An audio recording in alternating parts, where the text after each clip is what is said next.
Good evening, everyone. Welcome to the school committee. Tonight is Wednesday, June 19th, and I'm sorry that we're a little bit late. I would like to start off the agenda with public participation. Is there anyone in the audience that would like to address the committee? If so, please come up to the table. Seeing none, I will move on to good news. Dr. Rabinovich? I don't think I have any tonight. Okay. Yes. Last week I attended the annual awards ceremony at DECUS, and I went to the 5th grade one. They do it for different grades, and they give out awards for effort in math and science and ELA, and all the kids. A lot of the kids got awards. A lot of the kids I hadn't seen get awards got awards. It was good to see. But one thing I really wanted to mention is they had the award at the end for the kids that had the perfect attendance. And there's probably 4 or 5 of them up there, and I thought that was pretty impressive by itself. I mean, that's just one grade with 4 or 5 kids up there with perfect attendance. But a special award was given to Mr. Joey Farrow. You remember Joey Farrow was up here. He was the one who organized the flagship cinema fundraiser for the Honor Society at DECUS, and he had perfect attendance for his whole time at DECUS, and I thought that was worth mentioning. That's great. Thank you. Other good news? I do, Yes. Madam. The sign, as you go onto Viking Drive, says it all, but I think this school committee has to be grateful to a community that gives almost $250,000 to the graduates so they can somewhat defray the outrageous cost of going to college. So I think I am personally incredibly grateful for that $250,000.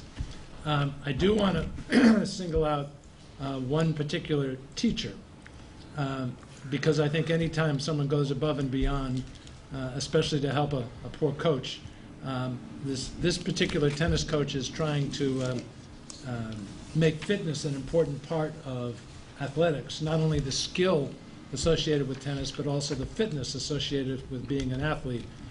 And I have had the pleasure of working with Kristen Pond, who is part of the physical education department at the high school, in getting the information and effectively using the information, and sometimes making the decision not to use the information, which is equally important. So I just wanted to single her out as someone who went above and beyond working with me to help fitness become an important part of the high school. Thank you. Yes. I think we have to acknowledge some good news that on last evening, we, by the skin of our teeth, got a quorum to pass the budget. And I want to thank personally, hopefully for the board, all the folks that came out to town meeting yesterday to get that job done. It was very close to not having a quorum, but we finally did have a quorum. We got all the business passed, and it was probably the first time that I can remember in quite a few years since I've been on the school committee that pretty much all the boards were not necessarily unanimous agreement, but reached consensus on how to proceed with the budget. So I think that that's a good thing, and if that's a sign of things to come, I think that will be good. So I think that that's some good news. Thank you. Didn't really know where to put this under the agenda because it's good news, bad news, but I thought that it was appropriate that the superintendent still has a month and a half into for his superintendency, but this will probably be his last meeting unless I decide to torture him and add on 1 or 2. So I wanted, and the board wanted to acknowledge you, Barry, Dr. Rabinovich, for your 20+ years of service to the Wareham children, to the Wareham School District, for everything that you've done. It was done last night, which was absolutely appropriate and well warranted. But from the school board and the school committee, we also wanted to thank you for everything that you've done for this district and wish you the best in your retirement. And we'd like to give you a gift for you and Gloria in your retirement. Thank you. You're welcome.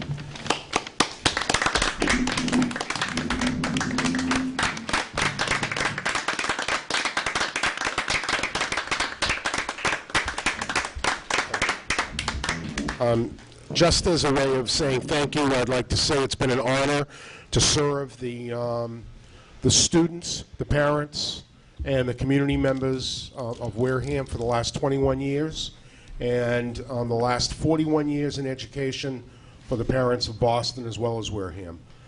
Just want to say thank you. Thank you. Thank you.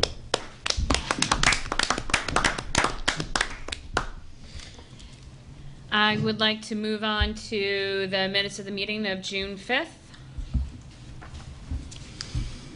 Move approval? Do I have a second? Second. All in favor? Aye. Aye. Opposed, abstained, 500. Dr. Rabinovich.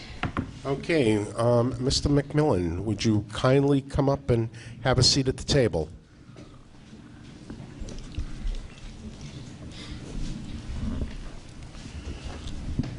I would like to introduce Mr. Michael McMillan, who is my recommendation for the position of business manager. I chaired the business manager screening committee. The committee screened the applicants through school spring, and we had 5 people that we interviewed. We had 2 school board members on that interview screening committee, 2 directors, a principal, superintendent, and I'm not sure if we had anybody else, but it was a unanimous decision to move Michael's name forward, and I believe you have seen the contract that Michael has been offered, and at this point I'd like Michael to say a few words, and then if the committee has any questions they would like to ask Michael. And for everybody listening at home, you're going to have to listen carefully. Michael is from Scotland, and he has a bit of a burr. Yeah, so please let me know if you don't get everything I say. So yeah, my name is Michael McMillan, and first of all, thank you very much for hearing me this evening. I'm really excited at this prospect of working in Wareham Public Schools. I think it'll be a great place to work, and I hope I can bring broad experience in a number of fields in both the central government and private sector, and most recently in education here and previously in education in the UK. And I really hope I can bring that broad experience to support the staff and the educators providing a high quality education to the students in Wareham Public Schools. So thank you very much. Great, thank you. Just for the committee, because we have taken a look at your contract, but can you talk a little bit about just your background for the folks at home? Yeah, of And course, in I'd the be happy audience? to. So I was from Scotland, where I studied law, a law degree in Scotland, and I also have an MBA with distinction from Imperial College London.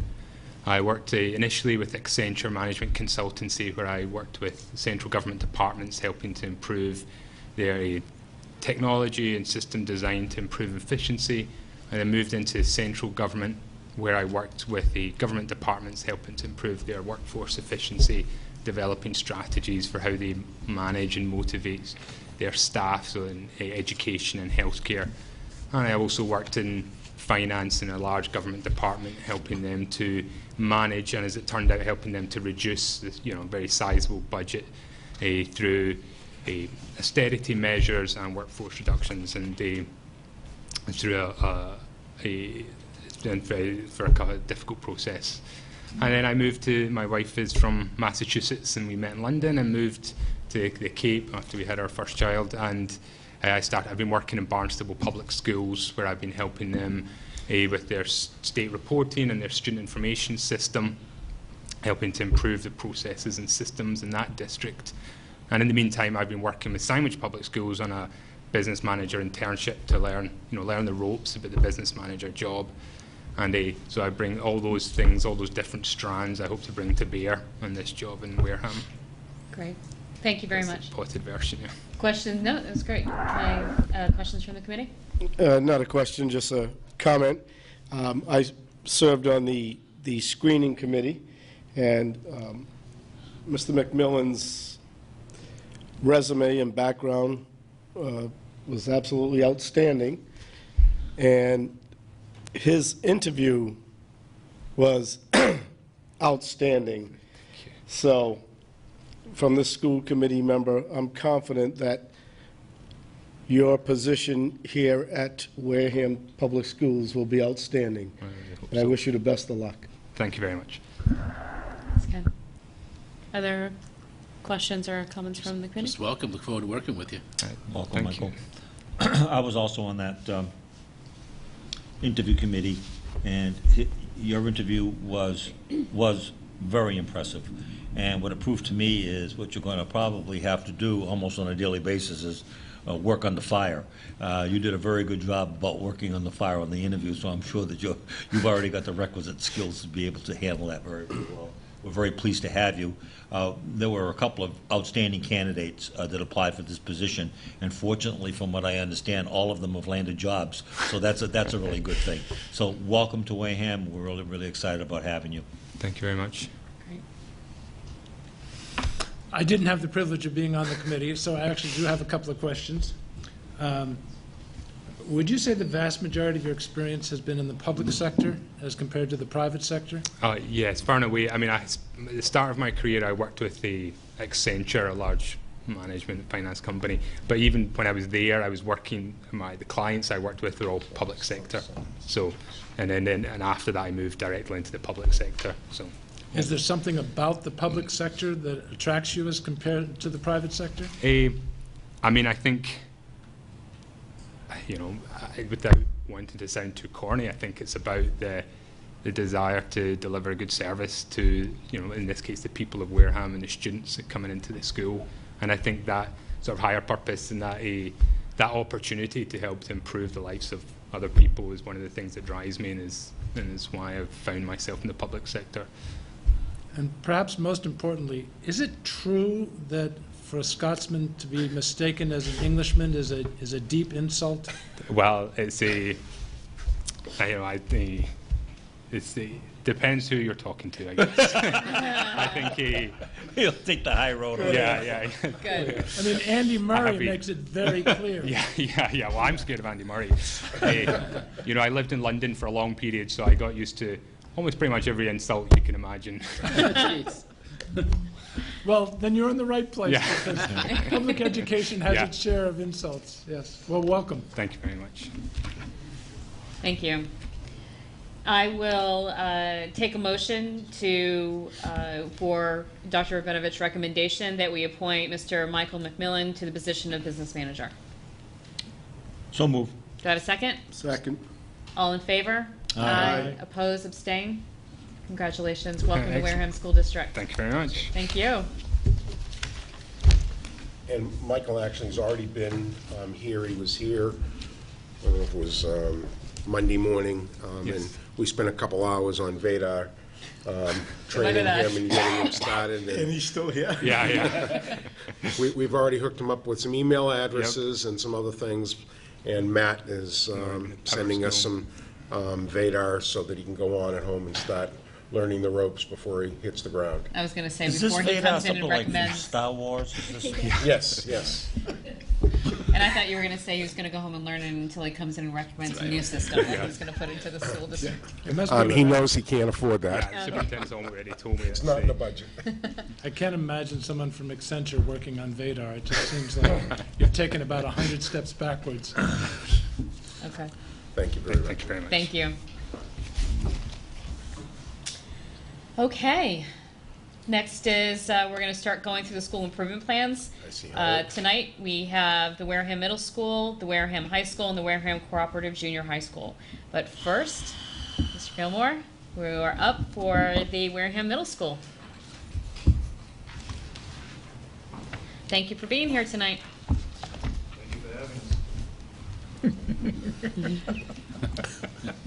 And you're going to miss this, aren't you, Howard? What is the laughing talking about? He already has his boat running out there.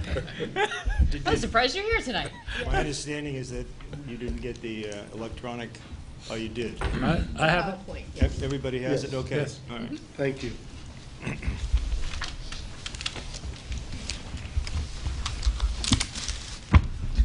So with me tonight are Dan Minkle, Assistant Principal, and Sandy Pont, Assistant Principal. And we're happy Hi, to Dan. answer any... Hi, Sandy. Hi, Sandy.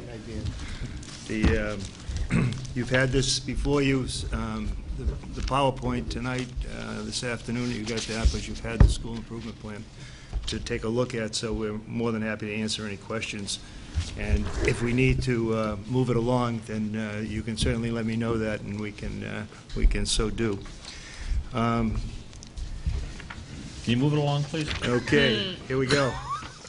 What we thought we'd do is begin by maybe getting it on the screen.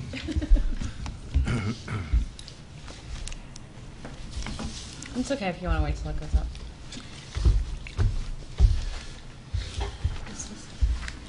Yeah. Can I just see this real quick? So what I'll do is, if I can ask the committee to hold for the natural breaks, which is, I think, part 1, part 2, and part 3. So instead of going slide by slide, if you could just stop in between those and just see if there's any questions. Okay. Instead of holding, all the mayhem until the end. Okay, Thanks. thank you. So we will begin with what we saw as some of the challenges this year, and that was reorganization of our teams to meet certification requirements, noting that they needed to be duly certified at grades 6 and 7 in order to be able to teach the social studies. We did have difficulty in finding a French, Spanish teacher. We went through a couple of folks for French, and we ended up with E2020, now Edgenuity.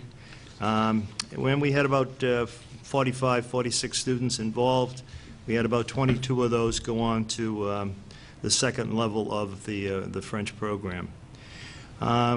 We had what I refer to as a Sweet 16 to my colleagues, but we have some behavioral issues that were part of the 6th grade that were somewhat of a challenge for us to implement, and kind of suggest something about the continuum of services, that it goes 1 through 5 and 7 through 12, and we need to address 6.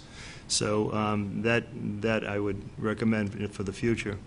And then we needed to, once the vote was taken in January, we needed to come to the grips with having grade 5 in the building, and then the reorganization of the building, which for us would be the 3rd time in 3 years that most of the staff are moving. And as you saw from the school improvement plan, we have 28 staff within the building who are moving to a new classroom, and we have 14 people coming from grade 5 to here that are in addition to that. And so then we had to also think about the transition of grade 5 students, staff, and parents in preparation of the middle school to get them. So we did that. But those were the challenges before us. Some of the highlights from this year: the coaching with Shoshi. As far as RTI is concerned, we had most of our staff, 6th grade staff, go to the summer workshop with the 5th grade staff, and we implemented the principles of RTI. And she helped us with the coaching as far as grade 6 was concerned. We also were fortunate enough to have some money from Bob and for getting some tutoring through some grant money for after April vacation, and some of it left over for some summer tutoring as well. And we were able to actually do some Tier 2 and Tier 3 tutoring. We hired 3 math tutors, 3 English tutors, and they were outstanding. They did a great job, and we really helped a number of kids. We implemented a new master schedule, which came about through a committee that met. It gave some recommendations about what we needed to do. We went into 2 teams in grade 8, and we also wanted to make sure that we had, as it says down the bottom, enrichment of art and music for all grades. This year, one of the highlights was that it was our 2nd year with the same curriculum, and that it was a rigorous curriculum, and so we were in the 2nd year of implementing the curriculum as far as it related to English language arts and mathematics. We established this year an MCAS intervention for students who were below 230 in either ELA or math, and that operated all year. We implemented the new evaluation system, and we saw that as a highlight.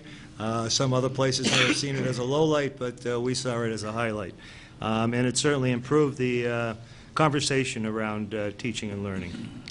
The instructional leaders' facilitation of the curriculum, I think you know how I feel about having a full-time instructional leader in the building and what an improvement it has made as far as the implementation of curriculum in ELA, mathematics, soon to be science, and in any area as far as curriculum is concerned. Enrichment we have enhanced math classes at grades 7 and 8, and the online French course, even though it cost us some angst at times, was without question a highlight. So, you want me to continue on to part one? Let me just see if there's any Chair. questions. Okay. Just in the overview. Yes. You just mentioned the online French course. What foreign languages are taught there? French. Just French? Just French. We couldn't find the French person. Okay. Well, we found we couldn't, period. But did you mean at the middle school, what other languages are taught? Yes. Oh, I'm sorry. Spanish as well as French. Spanish. And what grade does that begin? Eighth grade, 8th grade. yes. Last year, when you were here, I thought it was remarkable, the suspension rate. We haven't got We into don't that have yet. there All right, I'm going in the other sheet. Yeah. Okay, thank you. Just from the overview? Yep. I'll let Howard decide when he would like to talk about it, but I have three subjects, present participles, that I'd like to talk about. Tracking is apparently across the nation coming back in disguised forms, but it's coming back. Flipping is another thing that is happening, and looping is another term that I've learned. Yes, Is this a good time to talk about all three? No. no. I don't recall asking the chair. Oh, I'm sorry, I think most of your question is through me to him. But no, it's not. Let's continue. And I'm sorry. No, you're not. You enjoyed Mr. that. Sweat. I did, a little bit. You did enjoy that. I did, a little bit. I would be happy at whatever point, Madam Chair. I think that it's important to be able to get through what has happened this past year, looking at what he's going forward, and then maybe talking So about you'll those let things. me know when you think it's okay to talk about those things? Absolutely. When and if. August. All right. Thank you. Our enrollment, I think it's self-explanatory, the impact statement. Basically, having grade 5 in the building is a great idea. We welcome it. I put down some of the angst we have with it, but overall, adding grade 5 will make the building younger and will provide great continuity as far as the curriculum is concerned, grade 5 through 8. So, and our enrollment goes from 661 to 875. The difficult piece of this is that for evaluation and for administration and those kinds of things, there is no assistance that goes with that. So as a result, the amount of work for Sandy and Dan and for Tracy is significant. Attendance is always an issue for us. We work very hard at trying to make sure we get as close to the 95%. And one of the interesting things that we're doing this year is, for next year, is we're going to take a look at the elementary school to get the impactors, to find those kids who have been absent more than 15 times, so that we already have a run and gun when they come here, all right, that we already know who those students are. The other interesting thing we're doing is taking a look at all of the nurses' data. And we thought that we would break that down into many different categories. But one of the interesting things that's come out of it is that of the 1,350 kids who visited over the course of the year, almost half of them were all grade 6 students. And what was the impactor in our building but grade 6? And you'll see that in discipline, you'll see that across the board. Discipline, we went up a bit, and let me tell you what that looks like for us. As of the end of May, we had 226 occurrences. Grade 6 represented 35 students, grade 7, 17 students, and grade 8, 19 students. So if you look at it, grade 6 was 50% of the discipline that was in the building. On top of that, if you look at grade 6, and you look at those 35 students, we had 10 students in the 6th grade who had more than 5 occurrences of suspension, and many of them were 8, 9, and 10 times. Just a piece of data. I think the PBIS system that's coming in will help to take a look at that. Student performance data summary. You've seen these graphs before. Regarding language arts, mathematics, and student performance data on science. Interestingly enough, although I can't divulge the things, when I looked at the preliminary results of the MCAS ELA, I believe, as I've always said, that once the aircraft carrier starts turning, it turns quickly. And I think you'll be pleased to see the results that will come forward over the next couple of months. And maybe someone can send me a note at some point as to the mathematics when that happens as well. But the one that, as you know, the mathematics, it's been a slow, but steady improvement over the course of time. For English language arts, it's had its bumps and starts, but I think now that sheet that you saw that where there was no changes, I think you will see some significant changes. And I think a piece of that is the MCAS remediation and intervention that happened. I think it's also a part of the rigorous curriculum and also a major part of the staff that we have here at the Wareham Middle School. We know that our kids need to be in school. We know that they need to be here as much as they possibly can. We've tried to increase the number of activities that students may participate in.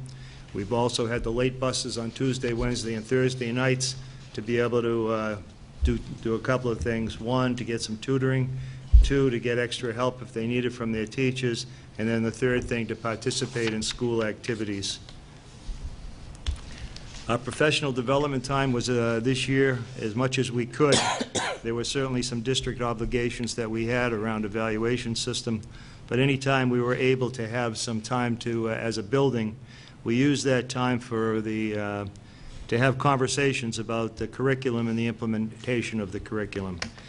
We also were able to have Shoshi meet with all of the 6th grade teachers. We had the teachers going into each other's classrooms to take a look at how lessons should happen.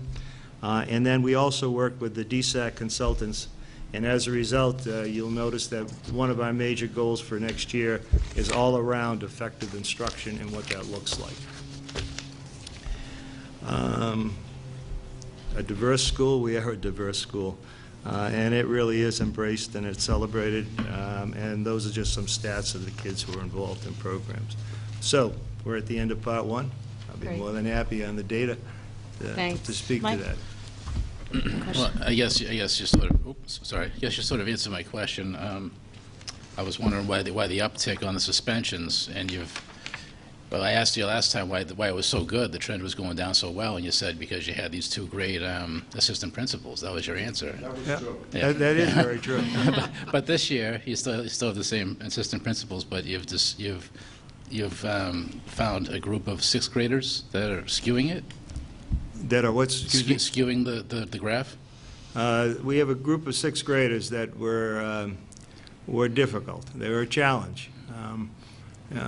Challenge in many, many ways, but one being in their attitude and disrespect, and their condition for learning.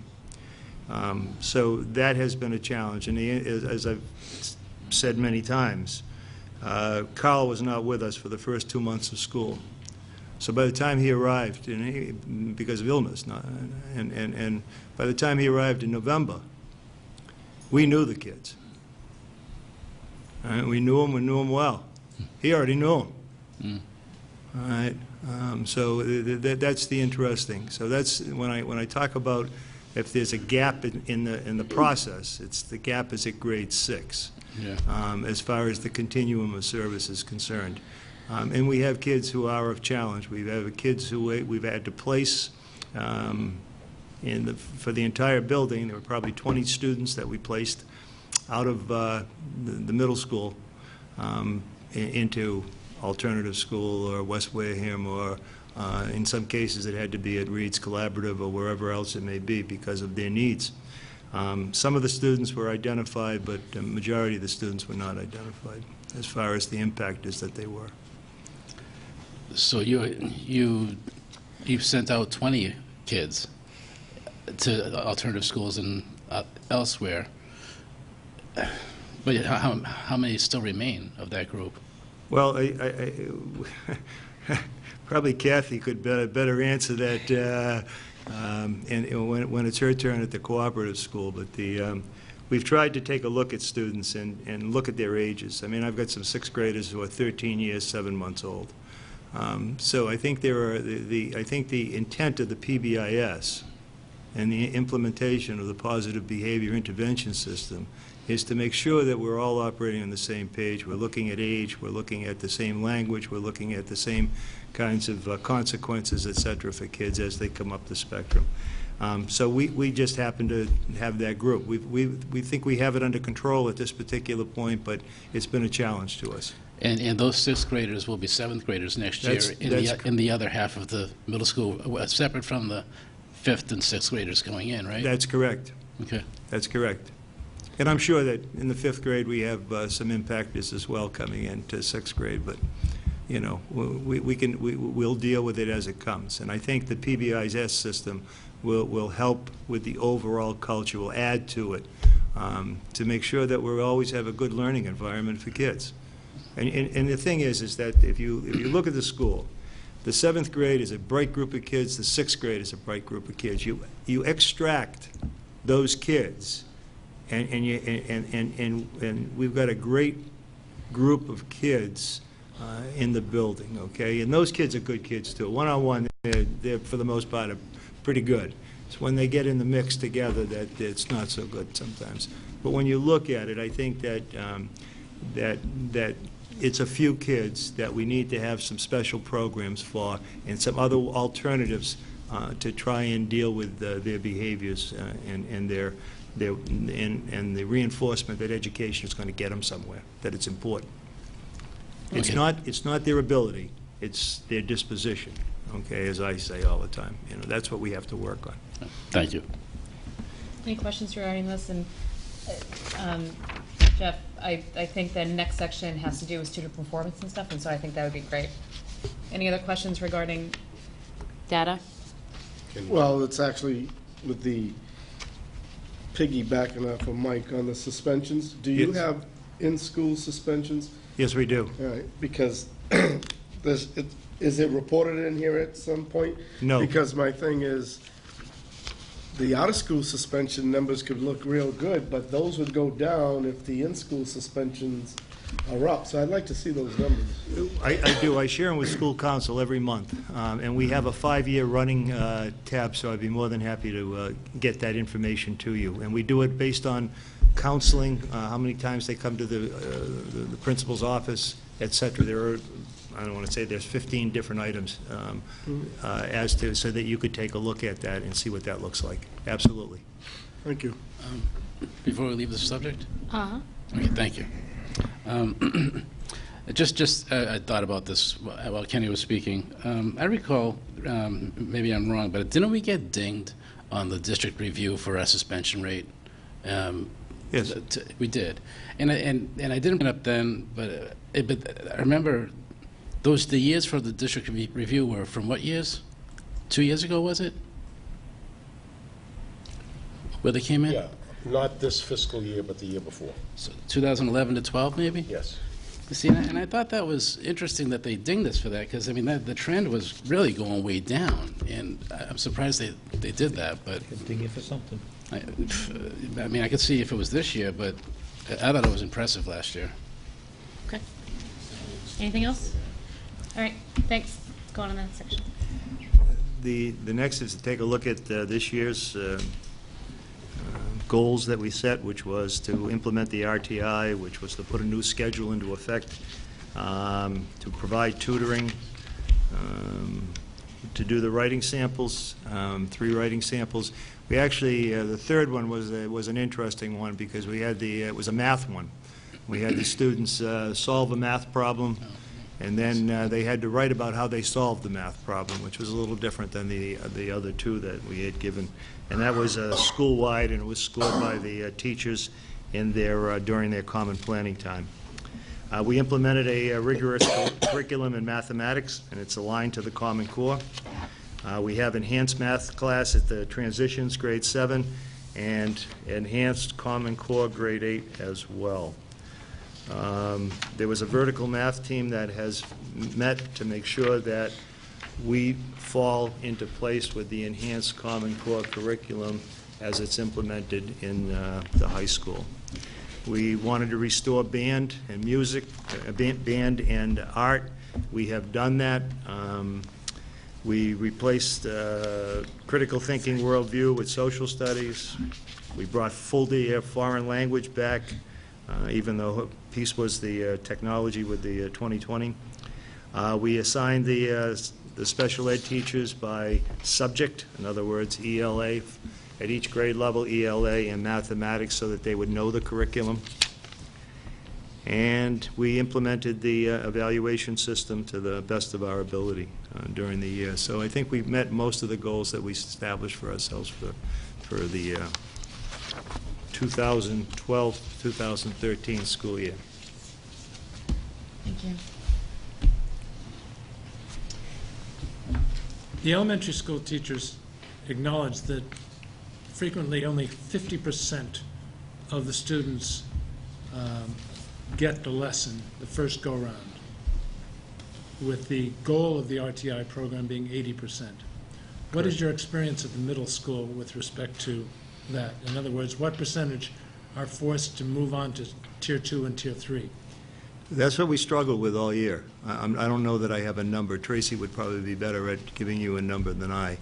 But I would suspect that it may be a little bit higher, but we struggle with how do you present the lesson so that 80% of the students, and I must say at the grade 6, they worked very diligently at trying to do that, even to come up with a rubric as to what each lesson should look like. And they were willing to have each other in their classrooms as they implemented how to do that. They do seem to do a fairly good job at differentiating assessment, but not differentiating the instruction up front. And they were all willing to suggest that they did not do that and do that well. Some better than others, but overall as a collective group. And this is including all of the special ed, all of the unified arts people, as well as the 6th grade teachers having this conversation. And our goal is, and that's why effective instruction is one of our goals for next year, and it's all about that model of making sure that 80% of the kids in the classroom get it the first round. We've extended the teaching blocks at 5 and 6 so that those kids who don't get it can get Tier 2 right at that time as far as the ELA is concerned, of mathematics is concerned, Jeff.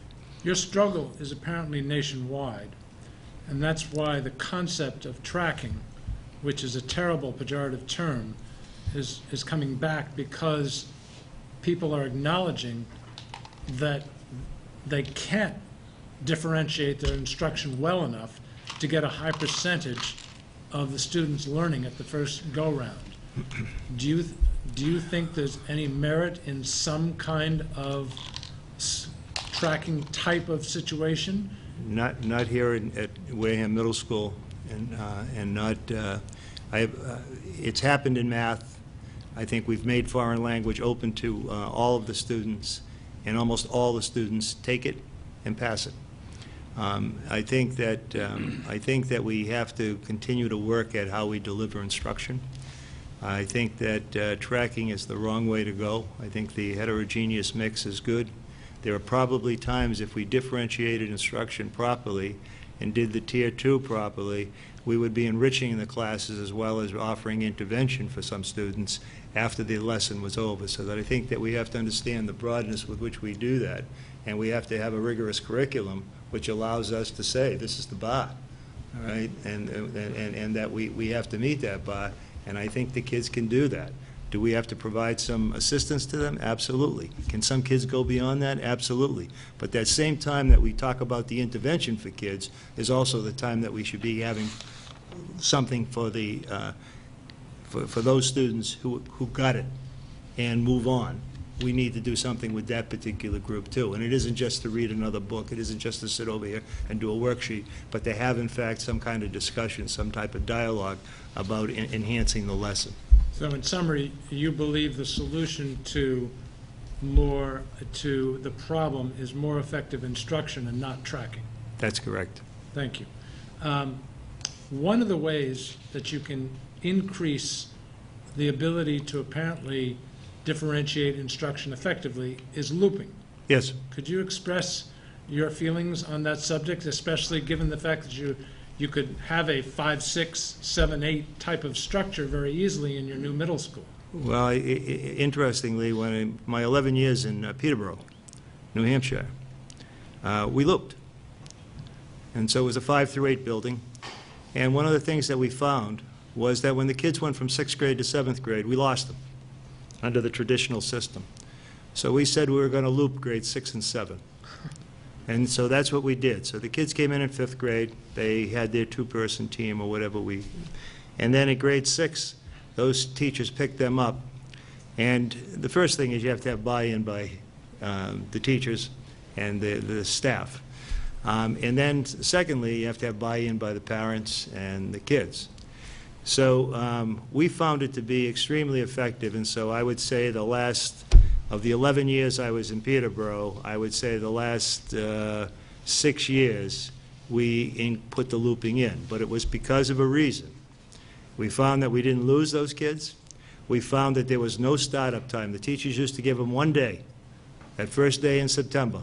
And then after that, they knew the kids, they knew the parents, they knew that they had to better get on board with everybody at the beginning of grade 6 because they're going to have them for 6th and 7th grade and release them at 8th grade.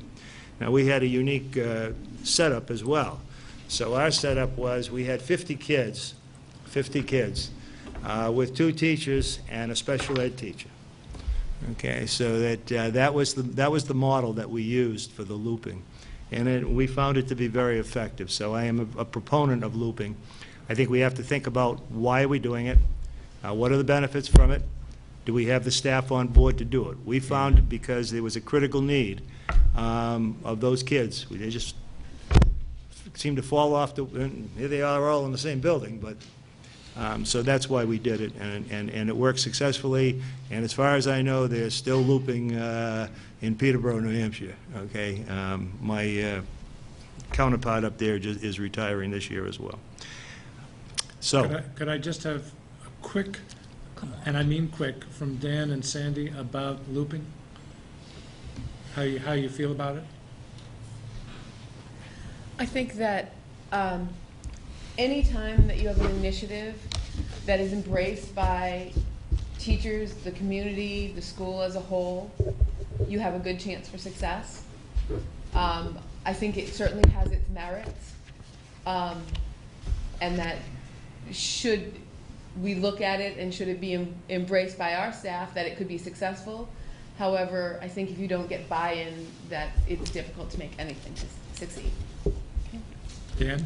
I think that there's an advantage to getting to know kids and for the kids to get to know the adults. And I would compare the concept of the house system, where by the end of the 2nd year I knew the name of every child. The kids that were walking down the hall in the 6th grade would be seen by the 7th grade teachers. So I'm drawing a comparison. I think there's a real advantage to the kids getting to know the adults and vice versa. Thank you. Okay, thank you. Any other? All right. and our goals for this year, or Ellen's goals with the school for this year. We're increased the CPI. I think we will continue the positive results that I believe we're going to see this year, this summer, June, July. Be our third year of implementing the curriculum for ELA and mathematics. Science will be coming on board. We're going to implement RTI for grades 5 and 6. I think it's absolutely crucial that that happen. These kids have been used to it. We have the 6th grade staff on board. They've been trained. The 5th grade staff have been trained as well.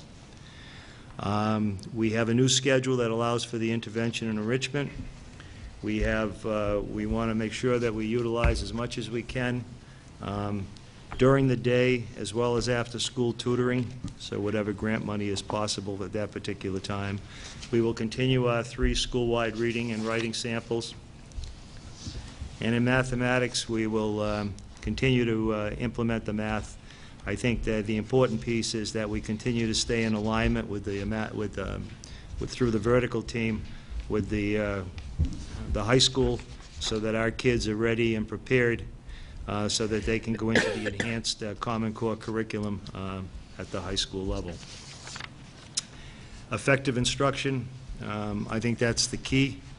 I think that we need to still work at it. We need a lot of work at it. And in order to get that job done, you see that there's a lot of time built in there that I'm asking for collaboration, so that when we have the half-day professional development days, I realize that some of them have to be taken for district needs, but wherever we possibly can, that we continue to work on having the conversations around what is good teaching, how do we implement the RTI model in the sense of the 80%, how do we differentiate instruction, how do we make sure that we are assessing as we go through and that the assessment drives the instruction. And I think that the 6th grade really set a good model for how that should happen for grades 7 and 8. I realize there's no RTI money at the present time for grades 7 and 8, but it's got to happen in some manner, shape, or form. The training has to happen with our 7th grade staff so that because these 5th and 6th graders are going to be going forward, I think that it's critical that that happen. I think during the course of the year, the schedule has been built for next year. I think that it will be a matter of going back to make sure that we continue to make sure that the schedule is not hindering, but is in fact helping those things that we want to have happen.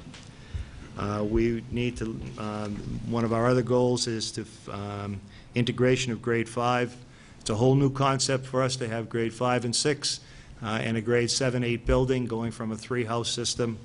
I think there are some pluses, many pluses. The students are, as you well know, in different parts of the building. I think there has to be more PR and more things done. Concern of the 4th graders was, one was recess, and whether or not they would have recess and what would that look like for them. The other one was a question of field day. None of them asked about math, English, science, or any of those kinds of things. But recess and those two things took the day in the case with the parents. We already started the transition of we did the transition as far as the 4th and 5th grade students are concerned. We had the meeting with the parents and the auditorium was full. So my hope is that I think everybody is on board. The only question that was still left was what happens with the busing. And then the last goal that we have is a safe and positive learning environment. That's always been our goal, to make sure that we have a learning environment that's conducive to education. And our hope is that through the implementation of PBIS, that we continue to work at that, to provide other consequences, to be able to look at data across the district as well as across the school, and that we in fact set up the reward system for all of the good behavior that we see on a regular basis that sometimes gets missed because of the students that we who are maybe misbehaving. And that's really I think the three major thrusts for next year: keeping the CPI going, keeping meeting our goal of raising the percentage of kids who are proficient and advanced. That's one goal. The second one is effective instruction. The third goal being PBIS, school culture, and the fourth just simply integrating 15 new members to the building, as well as the students. The breakdown for the assistant principals is that they will have half the group that they know and half the group that they don't know. So what that means is that Dan is presently responsible for grade 7. He will have grade 8 next year and pick up grade 5. Sandy has grade 6 this year, so she will have them as 7th graders and pick up the 6th grade next year, so that we have a good mix. And any questions or Great. concerns that you may have? Thank you. Questions? Yep. No, good. Sometimes I feel like a broken record, because I always say the same thing, and I never really see a commitment to it. And I'm not blaming you, Howard, but it just seems that we talk about effective instruction, we talk about, response intervention, we talk about PBIS, we talk about all these things, and there are some rudimentary things that we really need to stress. And I didn't see it in your report when I read it over, and I'm sure it's going on. It's just not there. But we really got to get real about assessment. We've got to get real about common assessments. We got to get real about benchmarks. We got to get real about collaborative grading. We really have to get real about what is exactly happening in those classrooms, and there has to be a concentrated effort to put these things in place in a uniform and effective manner. So, I know I say this every year, and it just seems like it just gets glossed over, or just, we use all the fancy buzzwords, but when you really come right down to it, how we assess kids, the method we use for assessment, and the curriculum planning, collaborative grading, for a lack of a better strategy, provides a really strong outlet for teachers to talk about good teaching and good learning, and to learn from each other. So I really don't. I'm not seeing a commitment from that aspect of the good teaching, good learning. In terms of the suspension rates, if I could go back to that, because you said one of your goals was a safe and positive environment, and I absolutely, yes. Can you talk into the microphone, please? And I absolutely, first time they couldn't hear me.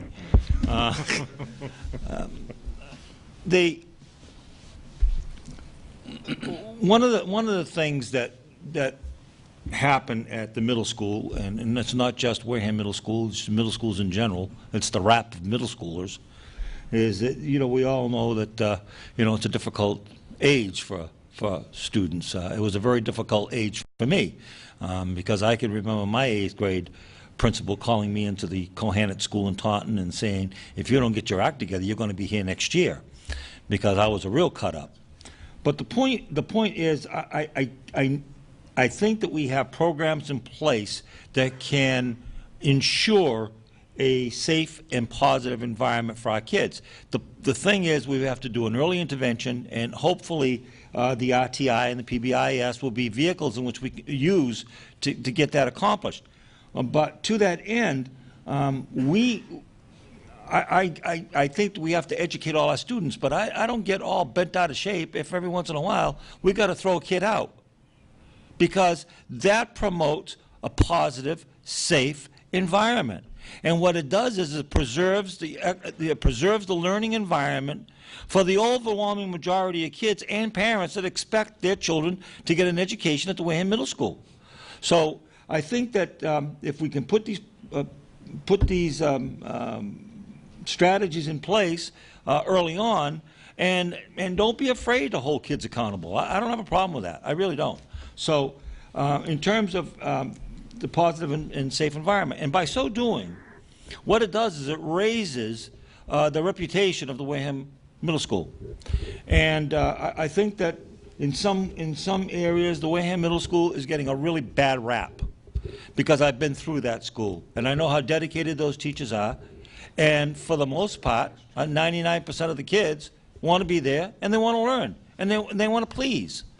So, you know, so this idea that somehow or other your child is going to get corrupted by going to the Wareham Middle School, in my opinion, is a lot of hogwash. So I think, however, I do think that we have to provide a safe and honest and nurturing environment for all kids to learn.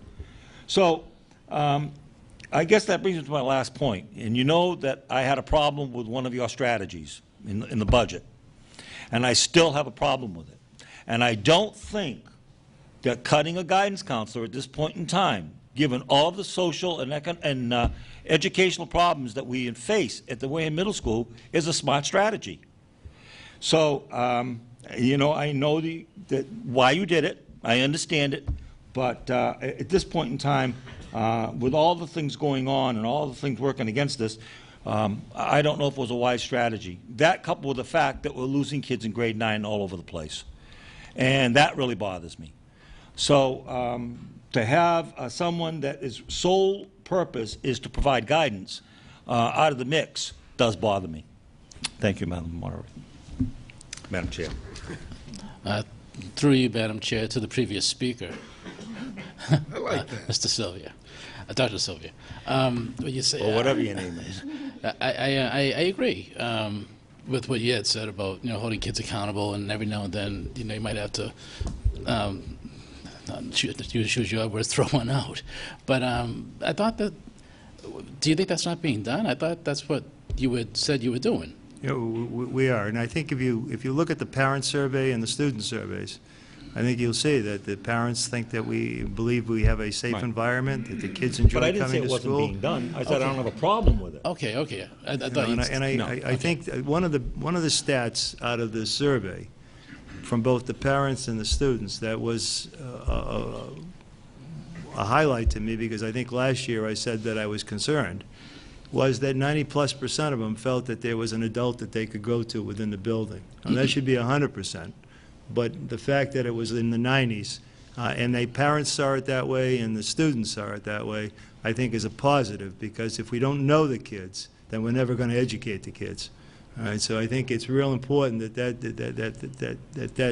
was one of the results of the survey, and that's 581 students and 168 parents that were surveyed. So from that perspective, I think we do have an environment.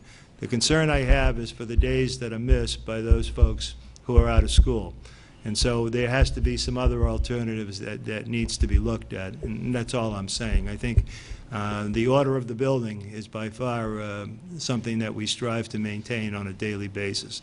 And one of the ways we try to maintain that is by knowing the kids, all right, seeing them in all their ways, because middle school is a tough time for them. We understand that. All of us went through it, and I don't think any of us look back at it fondly, as those are the best years of our life, were the grades 5, 6, 7, 8. But so we know the challenges that are just those things that happen to kids as they physically, emotionally, and then never mind the demographic and environmental things that may be happening as well. Yeah. I did have more. Okay. Okay. Not on the PowerPoint, but on your SIP, page number 5.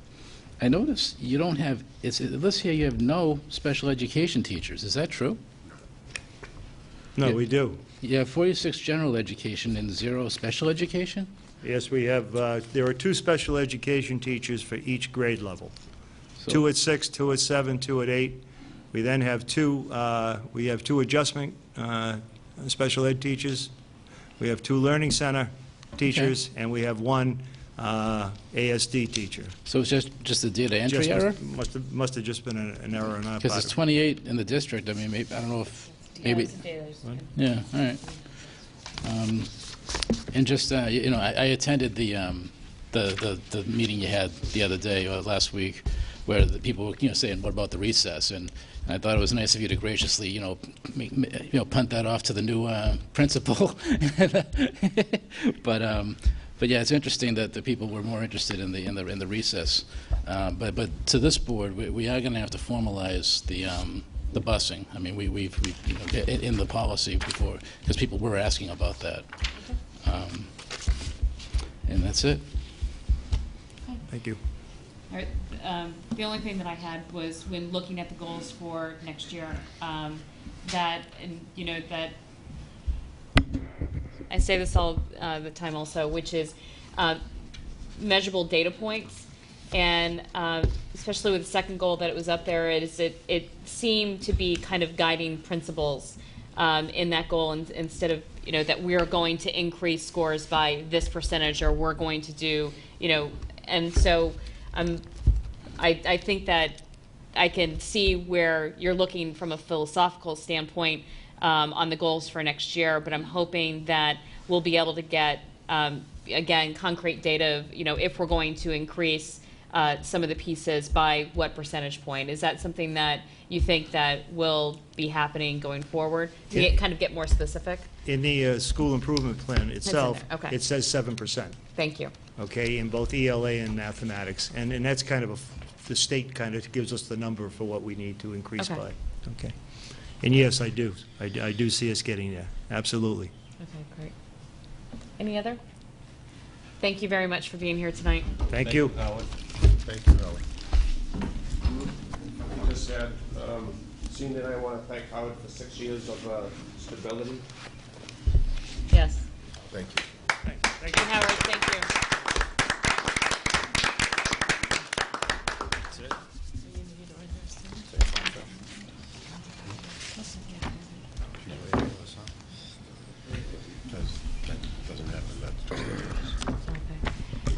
Welcome, Mr. Palladino. Thank you. Thanks for having me. Before I get started, I do want to thank my assistant principal, who is actually working on our EAS report as we speak. So Sure. I want to thank my assistant principal, who's working on the EAS report that is due after the town meeting. So she's working on that as town meeting ended last night. So I do want to thank her. I did give her, I don't know if it's the night off, but I gave her an opportunity to get started on that. So I'm sure she appreciates you she for does, that. and I also want to, as I'll get this open, thank my school council and my department heads for their work to help drive this school improvement plan.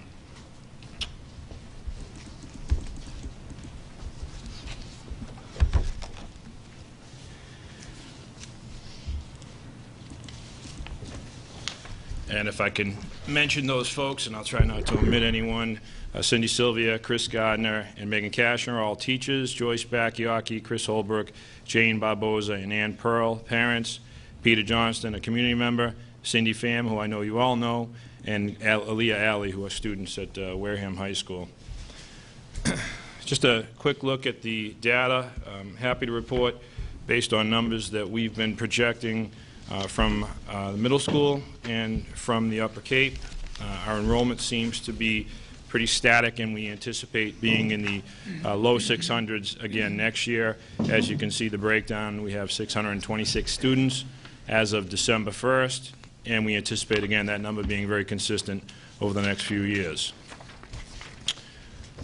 Our school-wide attendance, as you know from 3 years ago, one of the pieces that I wanted to implement was the dean, the 4-dean teaching system, where the deans teach a third of the day and they are also responsible for one class. I'm really happy with the way that has worked out for us, and one of the things that I can see is our attendance rate. We have weekly meetings on attendance. We have all of the deans that now can go to court and, if they need to, file chins petitions, work with probation, do things that they need to do for students that single-handedly are affecting our attendance rate. And those are few and far between. But if you have a student who's missing 40 or 50 days, and we had 2 this year, it can bring that down almost 1 whole point. So we're proud to say we're hovering 95. We're almost there, and that's our goal, is to be at or above 95 on the attendance.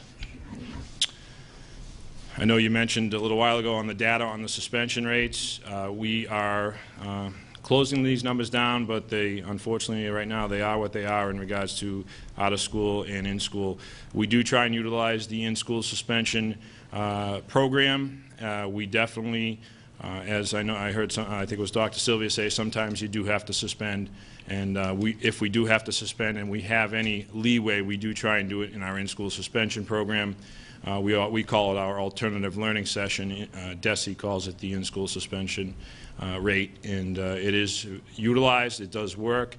It curbs behavior, and it keeps the students in school so they don't get behind on their work, and it also modifies the behavior.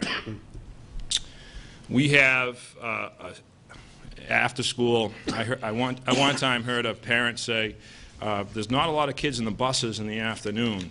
Well, there's a lot of kids on the buses in the morning. A lot of kids stick around the high school in the afternoon.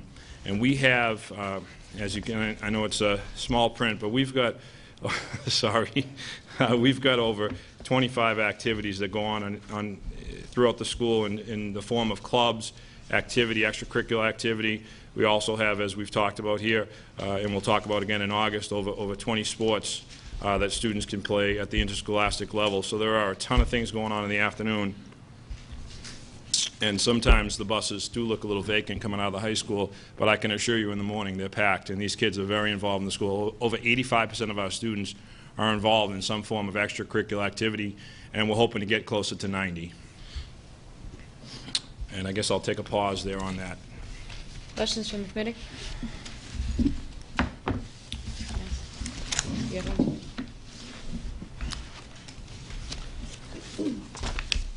You might have answered it already, but I'd like to just have some clarification. In page 6 of your SIP, not the PowerPoint, under your impact statements, you mentioned our dropout rate remains low due to the alternative options Wareham students have. Can Correct. you just elaborate more on what these alternative options are? We're very fortunate with a couple of options. First of all, if they're in the lower grades, we have my colleague, who you'll hear from in just a few minutes, Kathy Moore, who's got the alternative program, the cooperative program. We also have, we're lucky enough in our building to have a diploma program at night through the PM2 program, which Kathy, I'm sure, will talk to as well.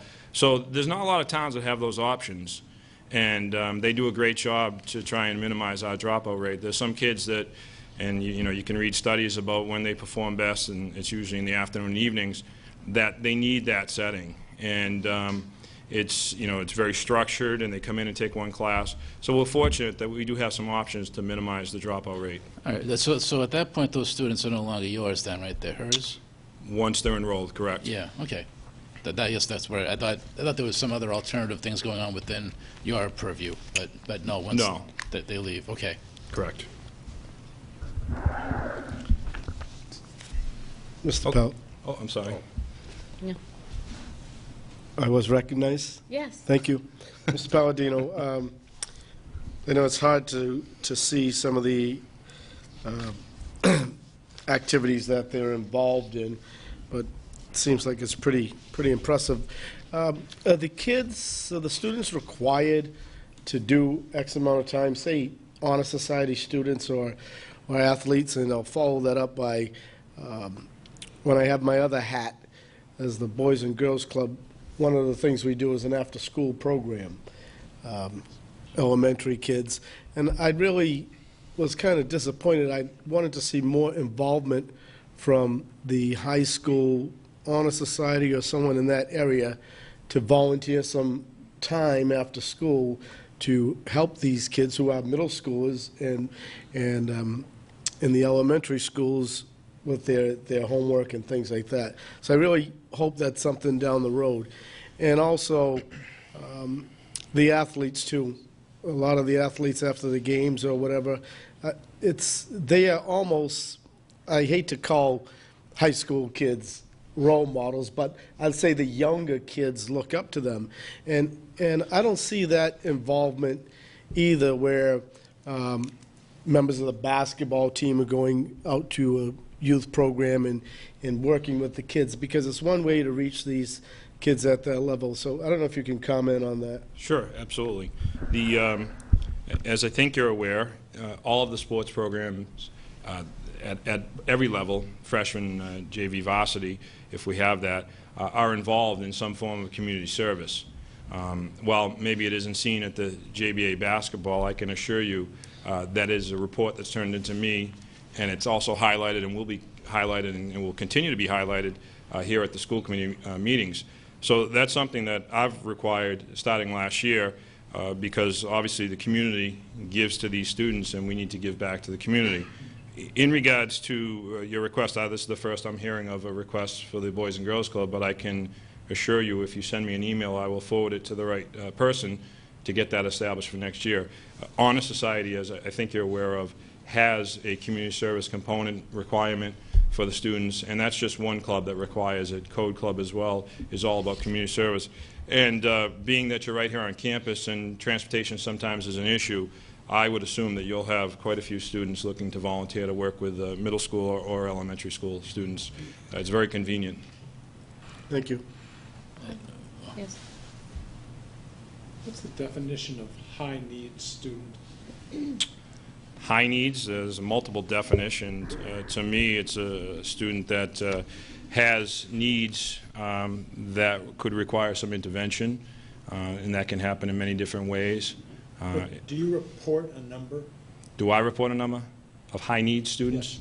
Not to my knowledge. Because DESE has a number associated with this district, and it's 25% higher than the state average. And I wonder where they get that number if you're not sure what the definition of that is. It's got to be ed plans. Excuse me? I'm guessing it's got to be ed plans. No, it's clearly, The number was 25%, is Jeff? that? Microphone. Microphone. sorry. It is something that DESE gets from us, and whether it's a combination of free and reduced lunch, ELL, but I was wondering what that definition was because we are 25% higher than the average for the state. It can't be free and reduced. Right. So when we, up until I think last year, when we saw MCAS data, it was disaggregated by all the subgroups. They now have combined the subgroups together, and that is what is now giving you that number. And so if you put free and reduced lunch and special education and ELL, yes, we are 25% higher than other I districts. suspected that was the case, but I didn't know because I. Yep. So my question is, do you feel it? Absolutely. Absolutely. I mean, there's, we unfortunately, there are a percentage of students that don't matriculate from the 8th grade into the 9th grade. They choose to go to Upper Cape, and we feel it, but I think we have a good plan of action, and it's a challenge, and my teachers take it as a challenge. Sometimes it gets compounded when you don't have some financial pieces that need to be in place, but we try and think outside the box and do what we need to do to get things going in the right direction. But we feel it. No, there's no mistake about that. Thank you. So just the question that I had just real quick was, it's around the out-of-school suspension rate. I mean, that jumps right out at you. Is it similar to what Mr. Gilmore said when it comes to this past year and this data point? Is it a group of students, or are you just really saying this is just across the board? I think I could relate this very much to the attendance issue, where one or two people can skew this, and sometimes teenagers don't make wise decisions outside of school, and it impacts their ability to attend school. So it's very similar, to that, and unfortunately, the numbers get skewed a little higher than they probably should be by those couple of students. Okay, all right. Let's go forward. Thank you. I have one quick question. I'm sorry. Yep. Just a quick question, Mr. Palladino. Last night at town meeting, I heard a presentation from the superintendent at Upper Cape, and it was a litany of reasons why they're asking for an increase in their budget, while we're not even approaching 2011 levels. But be that as it may. And when we talk about high-need students that are at Wareham High School, but a lot of the low-need students may be going elsewhere. Do you feel, and I know I might be putting you on the spot, and you don't have to answer it, do you feel there ought to be a lottery system at Upper Cape? I do, because, you know, if you take a look at the percentage of students with IEPs that they take, It's 5%. that seemed high, even higher than the last number I saw. Yeah, well, that's- You know, I've got some students that probably should be attending there, didn't get in, and are, you know, unfortunately spinning their wheels. And then I absolutely think there should be a lottery, similar to school choice, because kids that should be getting in aren't getting in, and they're getting frustrated. They want to learn a trade, and they can't get in. Kids are being promised a better opportunity over there for college, going to academic classes half the time. So I absolutely think there should be a lottery. And you know, I'm not a big fan of school choice when it hurts my school, but I can honestly say that the schools do have a lottery system, and it's not just plucking the best and the brightest. Thank you. Thanks. Thank you. Okay, so I'm going to review, obviously, last year's school improvement, just to give you a report, and I'll try and be brief on this. But we had an intervention program we were hoping to start with freshmen. I believe I came to you and reported last year we had a high percentage of freshmen last year, and again this year, that have a tough time with the transition from 8th grade to 9th grade. And we were really hoping to have some funding, possibly through LEA or through grants, to decrease the freshman failure rate by 15% as compared to the previous year. While we did have some plans in place, unfortunately there was nothing that was going to be as great as this interventionist plan, and really getting the parents involved and having some type of interventional coordinator. And we were hoping to earmark 40 of our highest risk freshmen to be involved in this after term 1. It's still, I'm going to still keep it on the plan in hopes that there'll be some grant funding out there for us to get this started. We do have the flexibility of it is something that we're looking for the latter 3/4 of the school year, so there is some flexibility, and hopefully we can get that back into place, because it can work, and I've seen it work personally in other schools. Last year, we were also looking to get our department heads trained on the Rubicon Atlas program for our curriculum revisions and some mapping, and we did have almost every department head go to the training in June. We were lucky enough we didn't have a lot of snow days last year, or hurricane days in this case this year, and we had some trainings in June. We did have some department heads work during the summer. This was based on funding, obviously. And we had some curriculum work that was done. Our goal was, when we came back, to have the staff trained that couldn't be involved in the curriculum work to be updated when they came back, and that did happen. And then to have the staff trained on the Rubicon Atlas, and that is actually ongoing at this point. We've had this year, as I believe you're aware, with the new evaluation system, a lot of the early release in-service time was spent on that training, but there was a few that were earmarked for some curriculum work, and so that is continues to be in progress.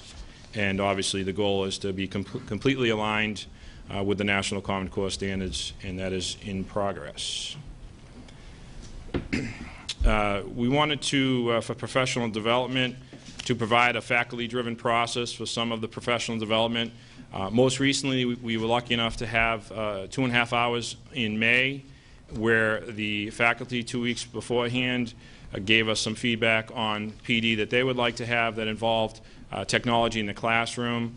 We used a Google Docs survey. We also had them log into Google Docs and select their top 5 choices, and most people had their top 2 choices. We were able to get them into the classes. We had classes such as using Google Docs in the classroom, creating a website for a classroom, Edwin. We had a ton of technology. I think it ended up being about 6 technology courses they could sign up for, and it was from a feedback standpoint, it was some of the best PD we've done in-house in a long time. And what was exciting for me as the principal, instructional leader, was to hear the teachers talk about what they took out of that training and what they brought back into their classroom. And even though it was late in May, they took pieces back and used them inside the classroom. So it was an exciting half day for us. And the staff was the approval rating was very high, and we hope to, and I've already spoken with Jan quite a few times already about, we're going to try and do something similar to this next year when we do have those allocated early release times. Our communication, parent engagement, communication is always an issue, continues to be an issue, but we did have a plan to improve communication. We did revamp our website. We tried to get more parents involved that way through emails, through our Power School Connect, and we had some positive results in the surveys. We also did a Friday email, which we tried this year, and we did it every Friday for the staff, just to keep them updated on everything that's going on. In a comprehensive high school, there are hundreds of things going on every week, and you want to try and make sure you communicate that to the staff so that they can support it if they can, specifically after-school activities, but also just so they know how it could affect their classroom. So we were excited about that. There's still work to be done. It's not perfect. But we're going to continue to make sure we keep some of these programs that we've worked on in place for the next few years. Obviously, NEASC is a big issue. I mentioned that at the very beginning. We do have a report now that town meeting is over to talk about the finances. And I'm happy, I was very happy last night, and that we are going to be able to improve the technology, improve the textbooks. That's a huge step for us. As you know, we have a 10-year accreditation, but we do have some recommendations that we have to handle.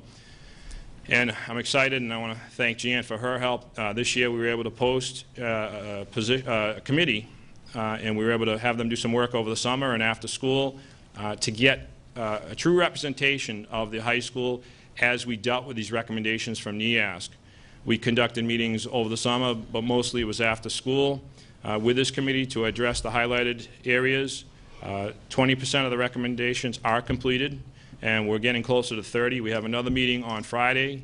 We're meeting with WEA on Friday afternoon to go over some of the areas that may be of concern to hopefully allow for a smooth transition to implement those, because these recommendations, as I think you're aware, have to be implemented at the start of the school year, and we have a big October 1st report. That's a totally different report from the budgetary report that's due July 1st. And the substantive change report, as you're aware, we had to file based on some changes we made in staffing last year. We had a lot of support from NEASC in regards to those changes. They liked the way we tried to think outside the box and keep our programs intact. And they were very supportive of our substantive change. As you're aware, it did not affect our standing for NEASC. Technology. We were lucky enough to receive a gift from the graduating class of 2012 where we were able to purchase 28 new computers, monitors and keyboards, and 2 printers in one of our rooms. I looked at the occupancy of that room, and it is used 82% of the year. That room is being used, and I think that's, I would imagine some of those other percentages, we have some meetings in there as well when we have an overload. So it's occupied close to 100%, and that is room 113. It's the first room on the right when you walk in. We also had some computers in there that were working, some that were not. We were able to reposition some of those in the library, and we're hoping to try and stay with that trend. As you're aware, Park wants us to have 1 computer for every student at our largest class size, and we're on the way, and hopefully we'll be there in another year now that we have a little bit of money for technology. I'll pause there. Okay, questions? Yes. I was not surprised, but happy to hear you describe yourself as the instructional leader. As you know, one of the things that NEASC was concerned about was the level of rigor in the district, not just the high school. I think that was the state. NEASC was just looking at the high school. Okay, fair enough. My question is twofold. One is, did you get into the classrooms as often as you felt you needed to in order to feel comfortable evaluating the level of rigor of all of the teachers that you have? I don't think you could ever be in the classroom enough, so I'd say no to that. It's something that, I actually took a course called the Breakthrough Coach on trying to minimize the amount of time you have to spend in the office. It's a great course, by the way, but I'm still working on the pieces of being in that classroom. The recommendation is trying to be in classrooms 80% of the time. And that's the recommendation from the Breakthrough Coach. It's difficult with I'll be quite frank, the budget is difficult when you're dealing with that, the meetings, but we're working on it. You know, it's starting my 4th year, and I think, you know, it does take some time to become as efficient as possible. I'm excited about the new evaluation system. I'm excited about the Teach Point tool, and I know we've had some conversations on that. So it helps, and it gives, obviously, valid data to the teacher, and also valid data for the instructional leaders. So the answer to your question, the roundabout answer is no, but we're getting there. And the follow-up to that is, you're the final, and in some ways the most important signature on the summative evaluation. What percentage of the time were you uncomfortable, plus or minus, with the evaluations that you received? Percentage of the time, I'd say 5 to 10% maybe. It was a fairly low number, but 5 to 10%. 5 to 10%. But through conversation with the supervisor, I probably was able to bring that down to a lower number. The beauty of this system is there's conversation before we even meet with the teacher. There's information before we have that meeting. So there were some emails late at night and some conversations early in the morning. But I can honestly say, once we made all the signatures, it was definitely less than 5% at the end, once we had a chance to work things out. And sometimes it was on both ends of the spectrum, too. I understand. Are you being too tough or are you being too easy? It wasn't all, you know, why are you giving an example? It was, why does this person have a needs improvement, and what data do you have? Because right now, I don't see enough data there. And this person is exemplary. Why? So there were conversations on both sides of it. Good, thank you. Mm-hmm. Other questions? Okay. Oh, no. Oh, I didn't see. Sorry. Mr. Palladino, you started I don't know if it was you or the AD, but I think it was under your principalship, so you get the credit. I don't know if I want it yet. I'll let you know afterwards. No, this is a good thing. Okay, I'll take it. No, this is a good thing. You started we had started having these parent meetings before a season with the coaches. And correct me if I'm wrong, that is mandatory right now? It's highly encouraged. You're at a disadvantage if you're not there as a parent or an athlete. Okay. I don't think it's mandated, because we'd have to have more than one night if it was mandated. Well, that's okay, too. More than one night for one season? Per season. Yeah. Why would you need more than one night for a season? Well, if parents and students have a commitment, you'd have to give them a second option. Yeah. They so I think it's highly encouraged is the word I'd feel more comfortable using. Okay. Well, you started a good thing. So I think that the next step is mandate it. And if you mandate it, they will do it. Right. And I think that is a perfect way to allow the parents to meet the professional staff and to lay out the ground rules and the expectations for our athletes, both athletically and academically. So I think you've started a good thing, and I know that it can be mandated, because it's mandated in other schools. There's other schools that mandate it. I know, obviously, it can be. The beautiful thing about that is we have many kids that are involved in 3 seasons, and I think, and Mr. Sweat can talk to it as well, we had more student athletes in the spring meet the coaches tonight than we had in each one, you know, the fall, when we look at the fall and the winter. And many of these students are 3-sport, 2-sport athletes, so they'd already gone through the process. So that just, to me, shows how important that meeting is, because of all the information you as a parent or an athlete are going to get. So it's been very successful, and certainly I'll talk to Ed. It's a way to communicate with parents. It's a way to hold the students accountable, and it's also a way to hold the parents accountable. You want your child to participate, you got to show up. That's your job. Right. And there's no questions about the rules and regulations of the team. So that was a good thing. You started a good thing. So take it one step further. Right. I like the idea of the faculty-driven PD. You know, for the most part, these folks know what they need and know what they're missing, and I'm sure the technology is right at the forefront. So I really like that. But the one thing that, and again, you can't answer this, but just put it in the back of your mind. We talk about all the training on Rubicon Atlas, we got all the training on this and the training on that, and this system and that system and whatever. And we put that this objective has been met, that we've done the training.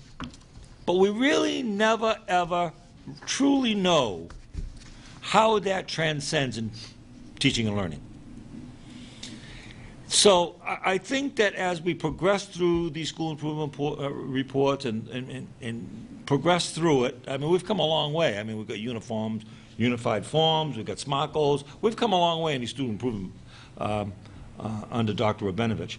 But I think that we really have to have some kind of a dialogue about all of these initiatives that we do and all of the training that we do, how that transcends in teaching and learning and student achievement. Right. You understand what I'm saying? Absolutely. Okay. Thank you. Okay. Okay, we'll get into the SMART goals for this year.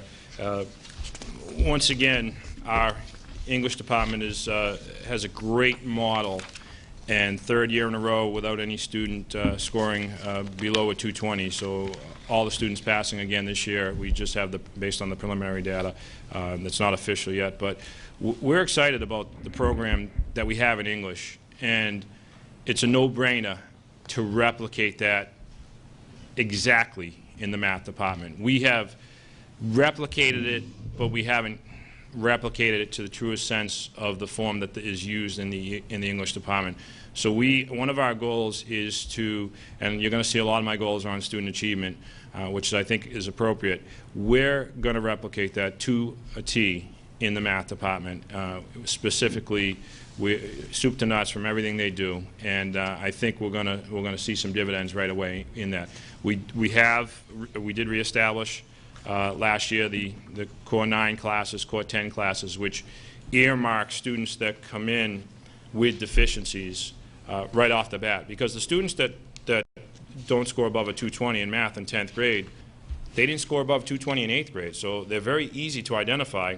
The key is what do you do with them when they're in your building, and to try and get them involved in an extra class that's small in size. I know you don't like to hear that, but it's small in size, so the teacher can differentiate, individualize the learning, and bring them back up to speed to where they need to be with their peers that are scoring above that 220. So we're excited about that. We're hoping to increase the MCAS scores by 5%. And we are going to have a new department head in the math and science department, and we'll hopefully at some point in time in August we'll have that information for you. But we're excited about that, and we're excited about this replication, and I think it's a no-brainer. For 2 years I've been bothering MMSI and asking them after year one why we didn't receive the grant, and I'm not sure if they just got sick of hearing from me or if we truly had the best RFP, but either way we received a notification about a month ago that we received the grant, and I'm really excited about this. I'm going to be real happy not to take as many bullets in the fall with the AP scores, which we're a year away, because the AP scores that I'll be presenting in the fall will be from this school year, but MMSI is in. I just was checking my emails. I have 4 teachers already signed up for summer training. We have the capability of sending 10. These are AP teachers and pre-AP teachers at the high school for what I call world-class training. MMSI is renowned in the state, Math Science Initiative, and they provide a tremendous amount of professional development for AP and pre-AP teachers. So this could impact us well beyond just AP scores, and certainly it's going to bring the level of instruction, it's going to bring it up substantially. It also brings in money. It doesn't bring in a ton, but it brings in money. 90% of the money is in professional development. I believe Dr. Rabinovich forwarded you the contract, and you saw it could bring in potentially $250,000 into the high school over the next 3 years. With that being said, it also brings in a small amount for supplies. So where before I couldn't offer an AP chemistry class because for the infrastructure to offer that class, I needed about $10,000. And to get it started, if you have 10 kids in the class the first year, you're lucky. But once you get it going and you get the excitement going with the kids, you can get that class rolling. So we're hoping to use some of the funds to do something like that, to order those supplies. But the biggest piece is the training, the week-long seminars that we have staff, and they're signing up. They're not even asking. We have to still negotiate, if they get paid, what happens with the union. But these people are just so excited about it, and it's been a long school year. It's the end of the school year. We're in the middle of finals, and 4 people in the last few days signed up, and we anticipate 6 more. So we're hoping to send them to that training. Fortunately, it's actually fairly local. There's some training at Whitman-Hanson, some training in Bridgewater, so it's fairly local for us. It's not like before where I had to send people sometimes up to Vermont for training. It's very local. And what's great for me is they require that we take the PSAT for sophomores, okay? And what that's going to do for us, well, it's going to cost us a little money this year because I'll have to do the juniors this year and sophomores, and then we'll do the sophomores after that. But what it's going to do for us is it's going to give us that AP potential for the juniors every year. We'll have the list of AP potential students, and it's just one tool. It's just because a student is on the AP potential list or not on the AP potential list. There's still kids that can take that, whether they are on that list or not, can take the AP classes. But it's just a great opportunity for us, and I would think there are further implications in regards to it's another standardized test in the fall of their sophomore year. Now in the spring they're taking another standardized test, the MCAS, which is a big evaluation for us, how our students do in that MCAS test. So very excited about the MMSI program. I came in front of you in the middle of the winter for my course of studies program and asked that we require SAT prep for all juniors. I believe in the SAT prep course. I was lucky enough as a junior to take the Kaplan course, and I personally at the end of my junior year saw the improvement on my SAT test. So I'm definitely a proponent of that. And we had E2020 as the venue this year. In the past, we've had to pay extra money through Princeton. We've used Princeton Review.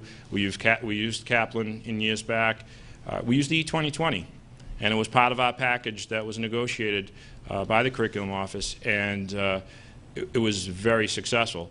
The only issue we had this year, well, two issues. One, we didn't require it, so I think we had 40-some-odd kids that decided to take it. Two, we had an English teacher teaching the English and the math. This year, what I'm trying to do, and it's tight, but I'm trying, is to have the English teacher teach the English component and the math teacher teach the math, the same periods. So one day there'll be a group of 20 in English and in math, and then they'll switch on the following day. So there'll be certified teachers teaching the English, certified teachers teaching the math, and it's a semesterized course. So we're excited. It's online. So they're also learning some 21st century tools. When they go on to college, there's going to be a lot of online hybrid courses. So we're excited about that. And we're excited that we're incorporating into our E2020 program. And I've been in touch with Jan about the fact that we may need a few more licenses as we run these courses. The other piece is we're going to, in August, we're going to provide the training for the teachers as needed on the E2020 format. They've changed the name since I've created this PowerPoint. It's now Edgenuity, I believe. Okay, and so there'll be the format's going to be a little different. So there'll need to be some training in August. So it's again going to be a great program. Continuing on, I was really happy walking out of town meeting last night, and I can't say that every time I go to town meeting, but I was happy. When was the last time that you were happy walking out of town meeting? I was happy because the middle school, high school teachers have done a great job of getting us to a point where we have this down to 2 books. We've had meetings with Dr. Rabinovich, Jan Rottello, Ellen Bankston, the principal of the middle school, myself, and some instructional leaders, and we've got it down to 2, and we're going to, I believe, make a decision tomorrow or Friday at the latest, and get the ball rolling. The important reason for that is because we want to get some training in for these folks before. Obviously, we can't do anything until July 1st, but we need to get the ball rolling on training. We're bringing in textbooks, which some teachers have never had. So there has to be some training for that for the math department. It's serious, I know. I know. All right, and then the big piece is incorporating the technology that's included in this. As I believe Dr. Rabinovich said yesterday at the town meeting, you're paying for the use of the technology. The textbooks are the freebie. It's a weird concept, tough for me to grasp, but that is the way of the 21st century, and it's exciting. And I had a chance to go online on both of the publishers' website for these textbooks, and it's amazing. It's going to take education to a whole nother level for us, and I'm excited to be on board for that. So the training in August is going to be the key for our staff because it's going to be a whole new ballgame, a whole new concept for them, and we're going to need some training to make this thing happen and allow for a smooth transition because I'm anticipating less use of my photocopiers moving forward. Don't cut my budget, Dr. R. All right, technology. We're going to continue, as I talked about with the park, 1 computer per student for the largest class. We're going to purchase 50 computers. We're hoping that that's what's going to be allocated for the high school to keep us aligned with where we need to be for the park. And Bob Lozano has done a great job with the wireless in our building.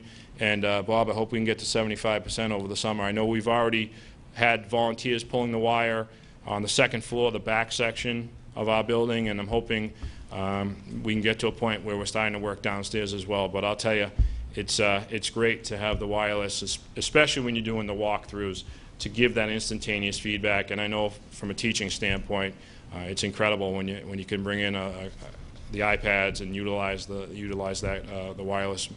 So we're hoping to get to 75%, and then again next year, a year from now, we'll hope to be at 100%. So the summertime is a good time to pull wires, and hopefully I'll be able to report back to you that we are at 75% for the start of school year in September. I think I'd be remiss if we didn't talk about security, specifically with the tragedy at Sandy Hook. Certainly it made us take a second look at our security measures, and we're going to continue on with our plan and maybe re-emphasize. Every year we put more security cameras in. I want to continue with that.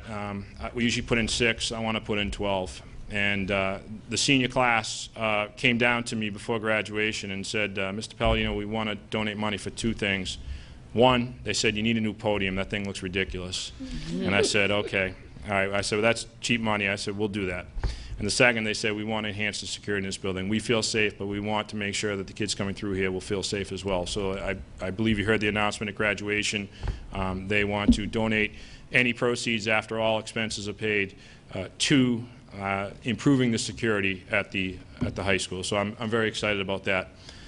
So hopefully we can tie in some of the donation with some money that we do have allocated for security, and we'll purchase those cameras. I'm happy to report we do have the capability of adding those cameras. We're just having to pay for the installation and the camera cost, because we're lucky enough to purchase a DVR that has some space on it. And we purchased that last year as part of our security improvements. We also want to investigate and hopefully purchase what's called a lobby guard, and that's a generic term. There are different models that are out there. But this is a kiosk that visitors would have to go through a process where they're required to have a license or a valid ID, and this would be a way for us to have to keep track of who's in our building at any point in time when school's in session. It also gives them a visitor's tag that has their picture ID, their name, and where they're supposed to go to, and it's a large pass that they would have to have adhered to their jacket or their coat or whatever they may be wearing. Probably the most important piece is it checks the sex offender registry in 50 states, and it would make sure that we are not bringing someone in the building that could be a level 1 through 3 registered sex offender. And so I'm excited about getting that started, and hopefully coming back to you at some point in time and giving you a report on where we're at with that. It's not a lot of money, and the infrastructure obviously is a one-time fee, and there is a small monitoring fee. But I'm working with our resource officer, and we're looking at, we've got 2 companies right now that have given us a bid, and obviously we're looking at doing something in the summer with that. But I'm excited about that. There are other schools that have jumped on board, and we've actually visited a couple of the schools. Matter of fact, I think I might even have a sample pass, ironically, on my, no, I guess not, but I thought I had one. Oh, I do have one. Very similar. I know it's kind of far away, but visitor, it says the date, the time, my name. Of course, I didn't bring an ID into the school, so it doesn't have a picture, but where you're going and the name of the school. So we'll be investigating that, and I'm sure I'll be reporting back to you on that. We also want to change some habits, and we want to require students to wear IDs next year. It's very tough sometimes at the high school level. I don't think it's as tough maybe at the elementary level because of the size disparity, but it's very tough for us. Sometimes you get a visitor who's 22 years old, looks like they're 17, and you think they're a student. So we really want to require in September all students to wear school IDs. Now, I think it'll be a lot easier if we have a little bit of a selling point, and that comes into creating a need for them to have their IDs. I've already been in touch with the lunch lady. She already has the capacity to scan the IDs. So that's a done deal. They'll need their ID to scan for the lunch. Don't worry if they forget their ID. They're given a temporary ID, and they also can still type in the number. So they all get lunch. And in regards to the library, if they need to check anything out, they will need the ID. The librarian has the capability of scanning the barcodes as well to get their information. And last, but probably most important, we will get a quote on a scanning system that will scan students into the bathrooms, so we can, again, have some type of a spreadsheet on who's been in the bathroom at such and such a time. Probably about 5 or 6 times a year you need that list. Right now we have them sign in, but it's nice because this technology will allow for us to take a look at how many times a student is using the laboratory. So if you have a student that needs to get out of class every day, you can do an inquiry on John Jones and see how many times Johnny is using that bathroom. So it's great technology, but the most important reason is for school safety. We want to make sure that we have IDs on everyone so that the students will be able to recognize if we have someone that comes into the building that doesn't belong there. I have a chance 2 or 3 times a year to go to Greater New Bedford Voc Tech, and it's the culture there. Every kid, every adult, every visitor has some form of an ID that they have to wear, and it's required for them to have that when they're there, and there is a reason why they have to have it beyond security, so there's a huge buy-in from the students. NEASC, again, I'd be remiss if I didn't talk about NEASC. We do have a 2-year follow-up. We're in really good shape, and definitely want to thank the NEASC committee. We meet weekly on that, and the follow-up committee has been huge, but there's a lot of great collaboration. It's a good cross-section of the high school. It's not just administration. There's a department head. There's 3 teachers, and it's been great. So we're hoping to actually have that ready in August, because as you know, the beginning of the school year can be crazy, and we don't want to have to worry about any reports at that point in time. Questions? Thank you, Mr. Palladino. Yep. Not a question, just a comment. Well, as far as the students and the IDs and things like that, I could fix that easy by voting for uniforms for the kids, but that's down the road. This is one step in that direction. Good. Have you had any conversation with the other schools in our district about this lobby guard thing? Because I think that's an excellent idea, and maybe that's something through a grant or something that, you know, we could get that in every school. Have you had conversations with the other principals?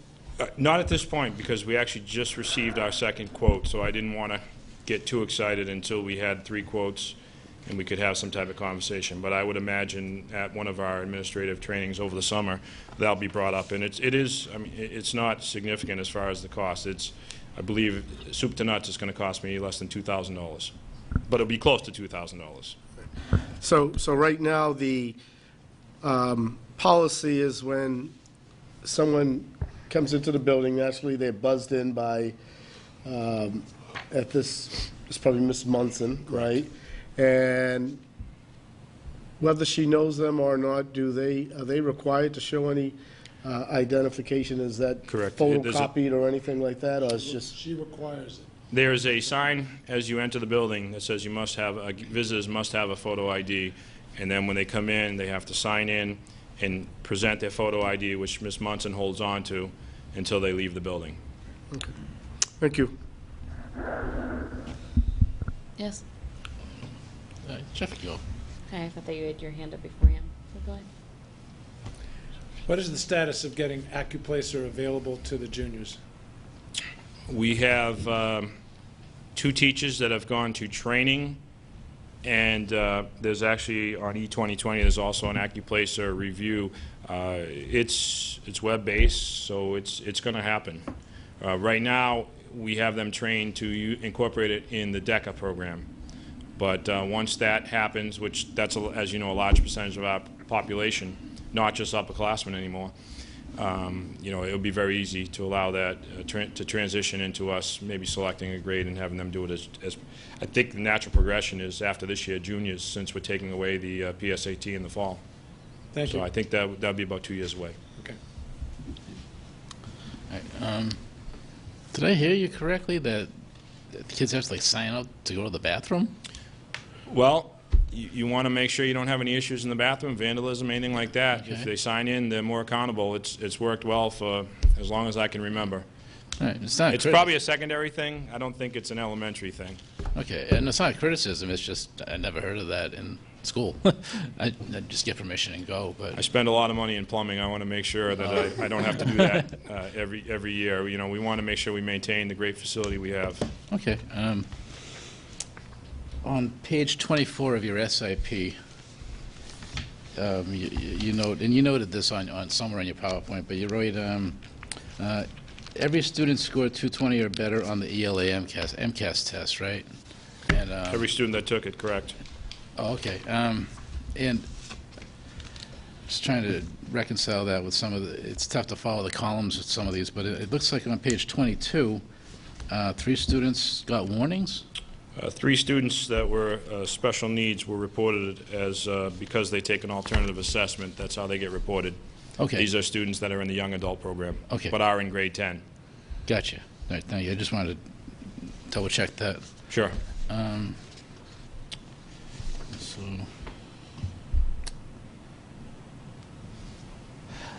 you mentioned how, you know, obviously that's pretty impressive. You know, all the kids getting 220, they're taking the ELA, MCAS, and you say you want to mimic whatever you're doing there with the ELA to the math. Could you just give a few examples of what that means? Like, what would you like to mimic? Sure. As I mentioned, the core academic program is basically what we do. The core program, actually, we identify the kids over the summer. As we're identifying kids right now, as we're getting ready to get this schedule solidified, it's pretty close right now. We're going to be tweaking a little more, putting these kids that are pre-identified as having needs improvement or failing MCAS scores into these core programs. And basically what we try and do is we try and get the English teacher on the off day when they don't have English to work with students in his or her class that are identified as having, you know, that low needs improvement failing MCAS score from, in this case, we'll be looking at 8th graders, we're going to be 9th graders, and we'll be looking at those kids staying in the program through their 10th grade, and then hopefully be in a position to score a 240 or above in their class. There's a lot of dissection that goes on into their testing, and we take a look at the itemized analysis from their 8th grade test, and we try and really tweak the learning to incorporate those issues and hopefully bring those deficiencies up to strengths at one point in time.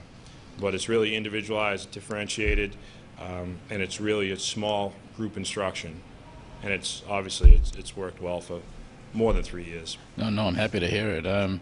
Based on the testing you've been doing thus far, I know we missed being level 1 by 1 point, right? It was a half a point. Half a point. I mean, do you think we're going to make it this year, or?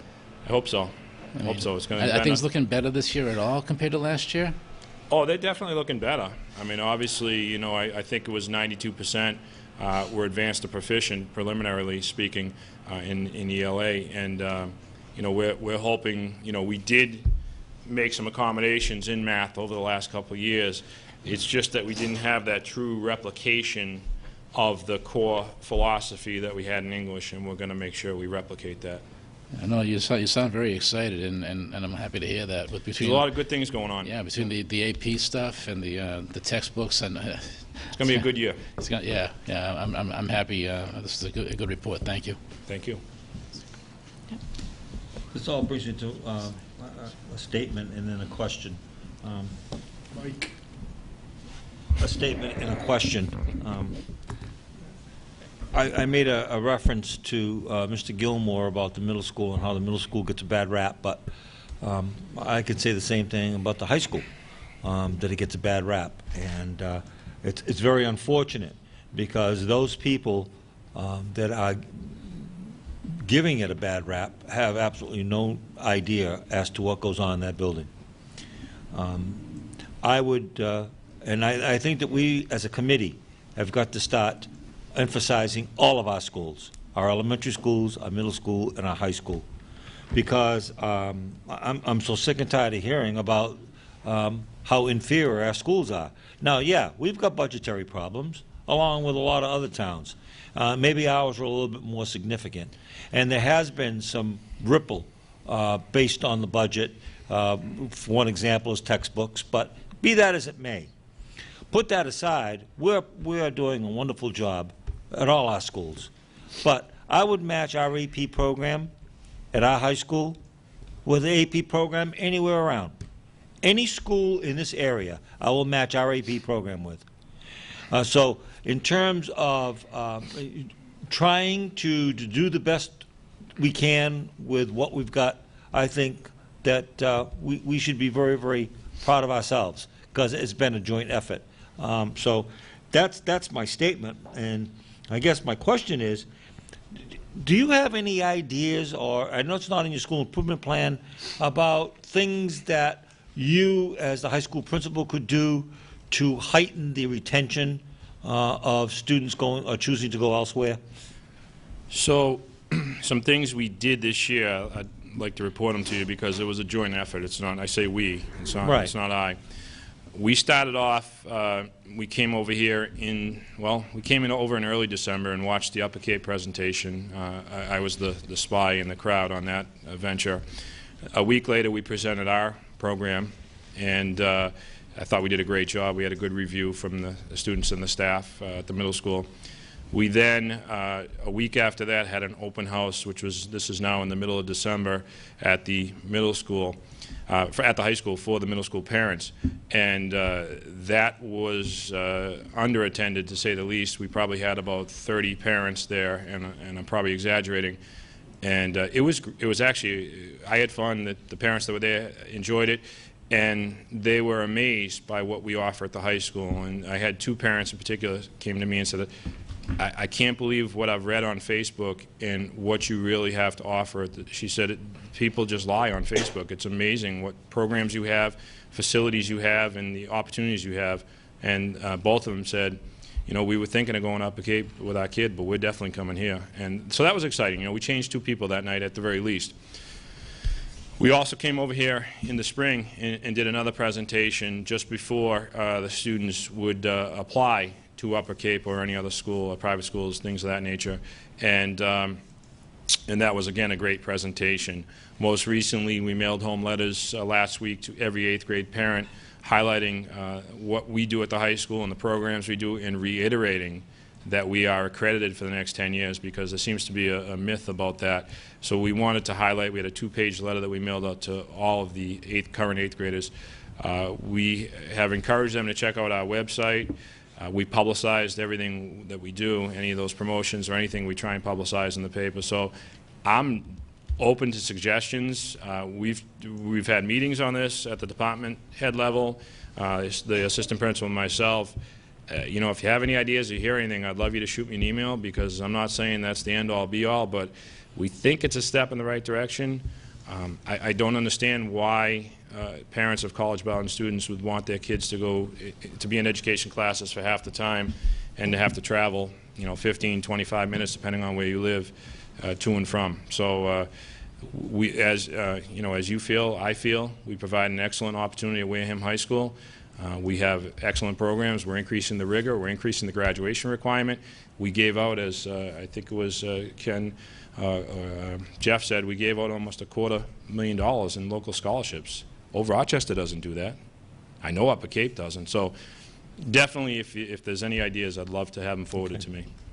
The other question I have is, have you thought about doing any tweaking of the master schedule to try to get, or to try to get into a position where you could negotiate with the union about common planning time?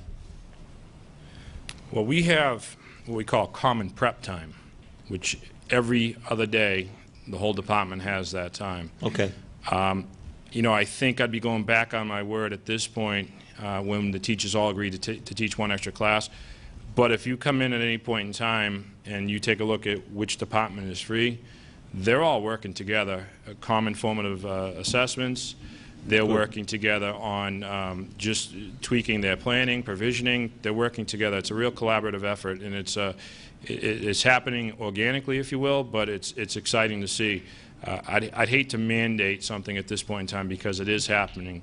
I understand. Is it perfect? No, but it's getting there. Okay, very good, thank you.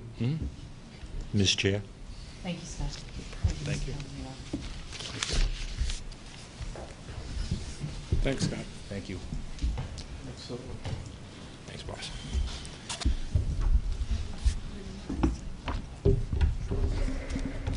Oh, I'm sorry. Welcome. Hello. I was just telling Scott I had it minimized until he pulled out my You messed you up, didn't you, flash Kathy? drive. Fat fingers, I couldn't fit both the flash drives in there. Kathy, thank you for sticking around.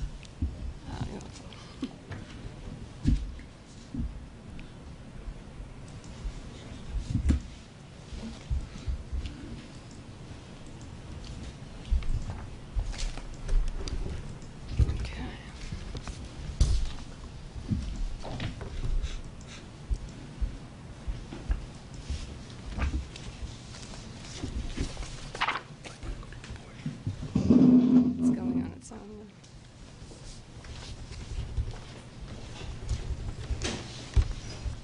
You going the other way? Oh, we just saw the whole I presentation. know. All right, nice job. Thank you. Good job.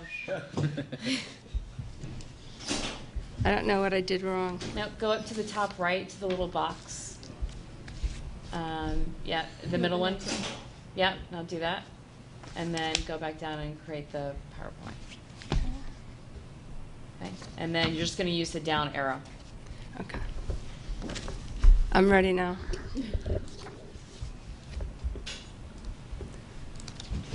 So our areas of focus for this year were increased enrollment, increasing academic achievement and time on learning, increasing overall school safety and culture. Our current enrollment is 150 students. Space is always an issue in our day program. So you can see 7th, 8th, and 9th, the capacity is 30 students in the day.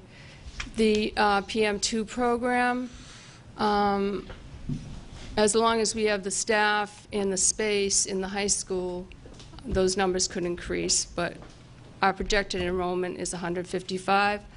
Our school choice enrollment is 1/3 of the population at 50. Our enrollment comparisons to last year, and this slide includes our PM1 program, and I'll go into a little more depth about that afterwards. We had 101 students last year, total enrollment, and we have 158 with the PM1 program. The difference between the PM programs with the spring and the fall, and you understand that some of those students are the same students who re-register for the second semester. And then we have our school choice, which was 37 students last year and 50 students this year.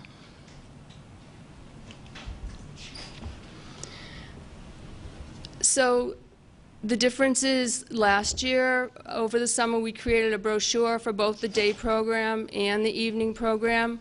We gave it to all the area guidance counselors. We called back. We had a lot of student self-referrals this year. We really worked on changing the perception of the school within the community and within the district. We actually had parents call us this year and say, I'd really like my child to go to school there. Last year, I came before you and talked about separating the students. We had a 7 through 12 population in the day program last year, where we had 12-year-olds with 21-year-olds, and we found that really wasn't working out as far as safety for students.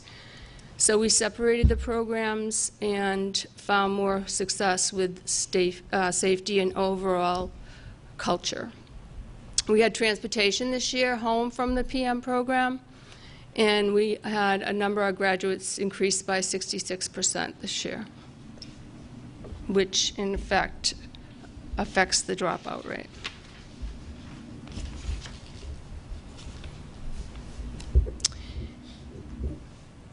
We used, as I said before, space is an issue. We use in-school suspension, which is also was the former principal's office. We use that for extra help. We use that for in-school suspension class by class. This number 22 in-school suspension is students who spent a whole day in school. Out-of-school suspensions, a total of 70 for this year. You understand that most of the students that come to us are students that have been suspended numerous times from either the middle school or the high school. And what I don't like to do is to pick up the phone and call a parent and have their child not be in school. It's mostly attendance issues that those students aren't there, so we try to utilize in school as much as we can. And as I said before, it is the space, it's staff and space. Many times I'm in the in-school suspension room working with students just because of the lack of staff that we have.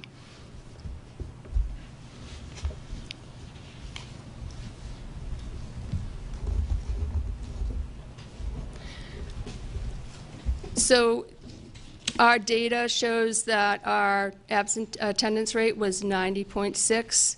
We still are working on trying to have incentives for attendance, and this really is our daytime data. We're working next year towards teachers in the PM2 program taking attendance in Power School. Right now we have the secretary do it, and it's not always updated accurately, I don't feel. So we're looking at having the teachers do that in the night school program.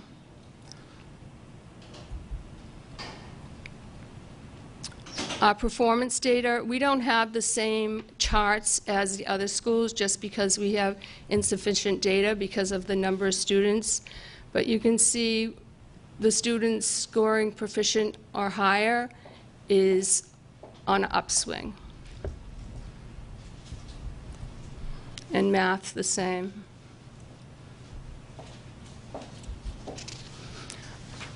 Percentage of students averaging 2 or above on open response questions.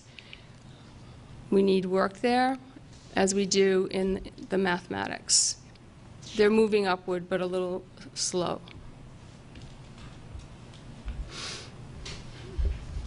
School-wide, we don't have any enrichment teachers or PE teachers, so our academic teachers all teach in enrichment period in an area where connects to their subject area. So we have robotics, rocketry, Google SketchUp, learning by design, astronomy.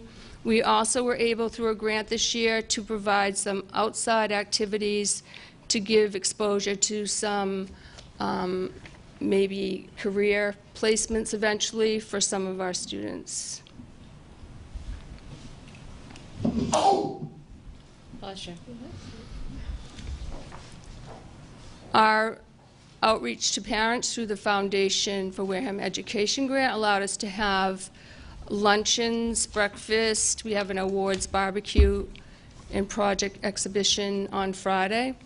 We were able to get cooperative school apparel to promote school spirit, and we were able to take a lot of field trips. We took 6 field trips this year, and this was all through grant money and scholarship money. Our most recent one was to Bridgewater State University, where the students toured and had lunch with Dr. Molifaria. He spent about an hour and a half with our students. They were sitting at his office, twirling around in his office chair, getting cupcake crumbs on his table, and actually he's coming to the school tomorrow to visit us. Questions from the committee regarding the data? Yes? Oh, did you have your hand up? Well, I didn't know if you were like this. Hey. I think you should. Kenny, can you please go first? I think you should rebuke him like you did. So, This is getting fun.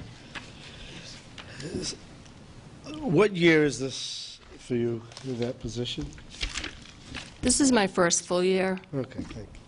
So, all you've done is increase the graduation, reduce by almost 50% out-of-school suspensions, increase ELA, increase mathematics, get back to level in ELA in this category.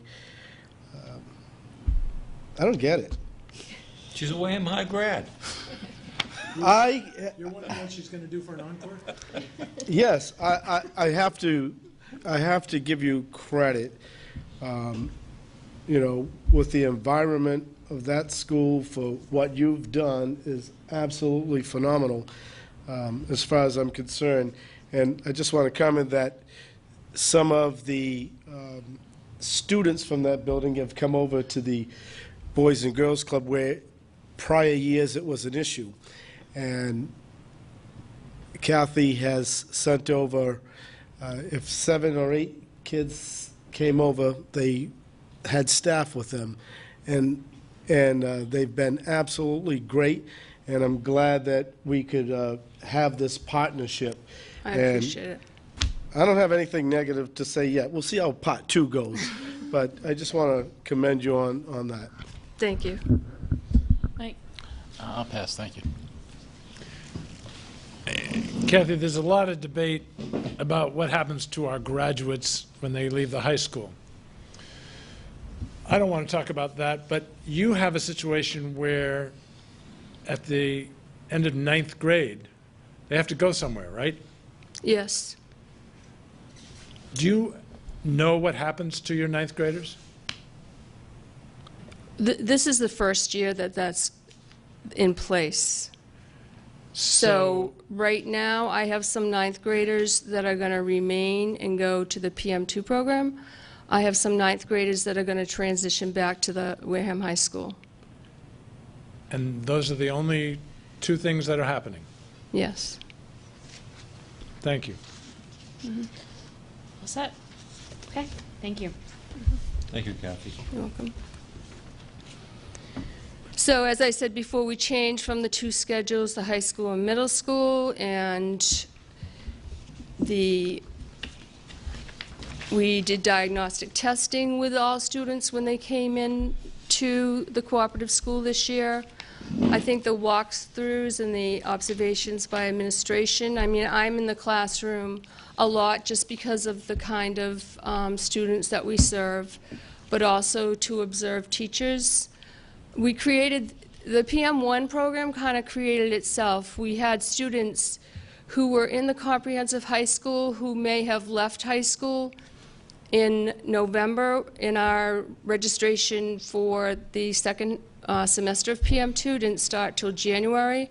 So parents would call and, they didn't want their student not involved in school at all. So the PM1 program became an extension of the tutoring program that was already in the school for the students who needed extra help at night school. So some afternoons we'd have up to 17 students in the afternoon, either working on E2020 courses or getting help with their classes in the night school program.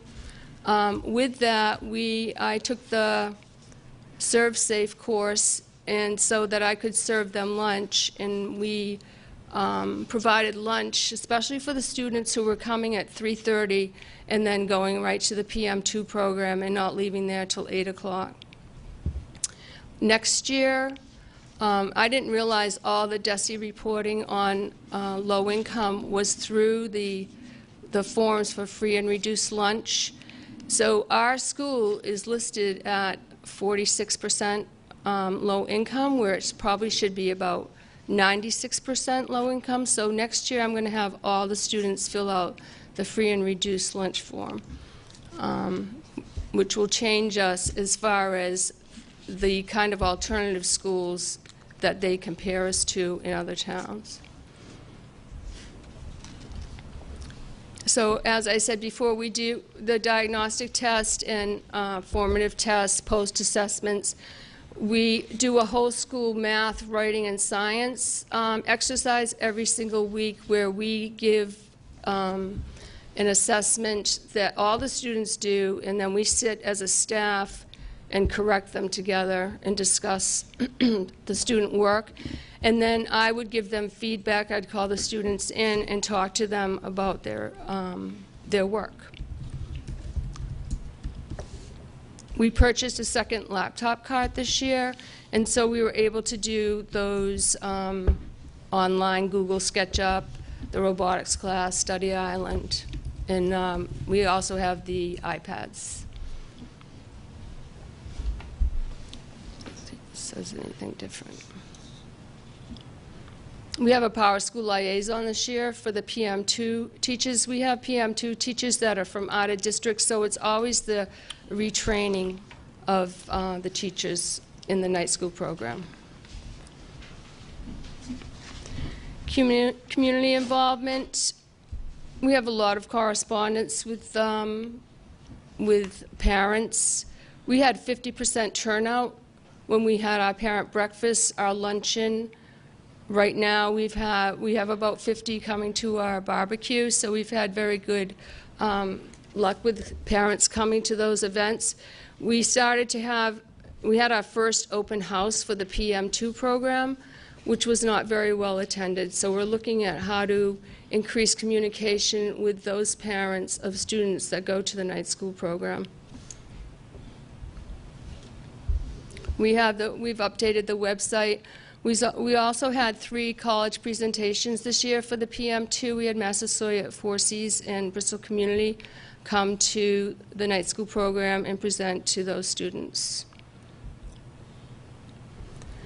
School safety, as you saw, we've had a decrease in the number of referrals. We try to do restorative practices with the students, talk to them about what they could have done differently, meet with them, with the teachers. We have advisor-advisee program in the morning. We had a social worker present both in the day program, intern, and the PM2 program. The transportation home helped. If you see the note down the bottom, the staff survey question regarding school culture and support from colleagues and administration, 93% were satisfied this year from 59% last year.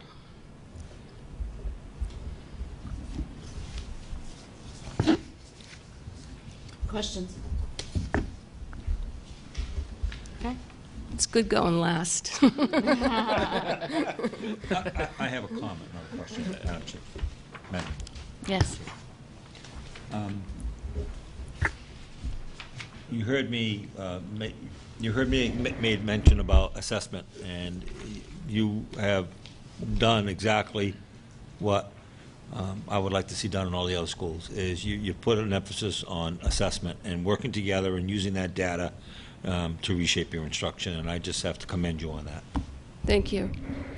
It's one of the benefits of a small staff is that we meet weekly and are able to do that, and also because of the number of students, I can meet with them and give them feedback, which is the other most important half. So for student achievement for this year, what I would like to do, I'm hoping at some point we can discuss the Boys and Girls Club, but we really have a space issue at the day program, and I would really like to move the PM2 program onto our own campus where we could use the Boys and Girls Club and our own school to have the PM2 classes.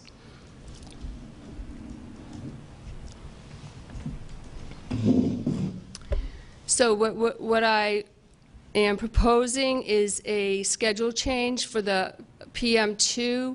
What I hear most frequently from parents is that they're home all day and they're not working.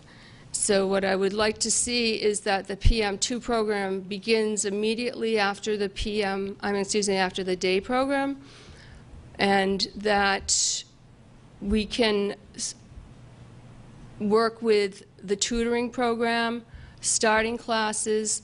Right now, the PM2 students go to class. They take 1 2.5-hour class at the PM2 program. What I'd like to do is to have them take 2 classes, an hour and 15 minutes of one, say English 11, and then they're taking geometry. So it'd be hour and 15 minutes, hour and 15 minutes, and then those teachers would each have a section and switch off, and make it feel more like school. I think if it's, even for the staff, next year I would like to have some flex staffing where some of the teachers work in the day program. They may start at 10 and work till 6, and there's some continuity between the day and the night. The kids that come in the morning that do go to the PM2 program will know some of the same teachers that they've had in the day program. I think that sometimes, even when Mr. Palladino was talking about the alternatives that he has, the options that he has for his students is the cooperative school, and then he said the night school program. And I think part of the problem with the school culture and just feeling unified is that it's all one school, and people think of it as 2 programs. Technology, we have increased. We have a new laptop cart. The only thing that we are lacking is the wireless infrastructure to have all the laptops working at the same time. So if everybody in the school is on some kind of technology, we crash or we can't get on. So that's something that we're working to fix for next year. Community involvement.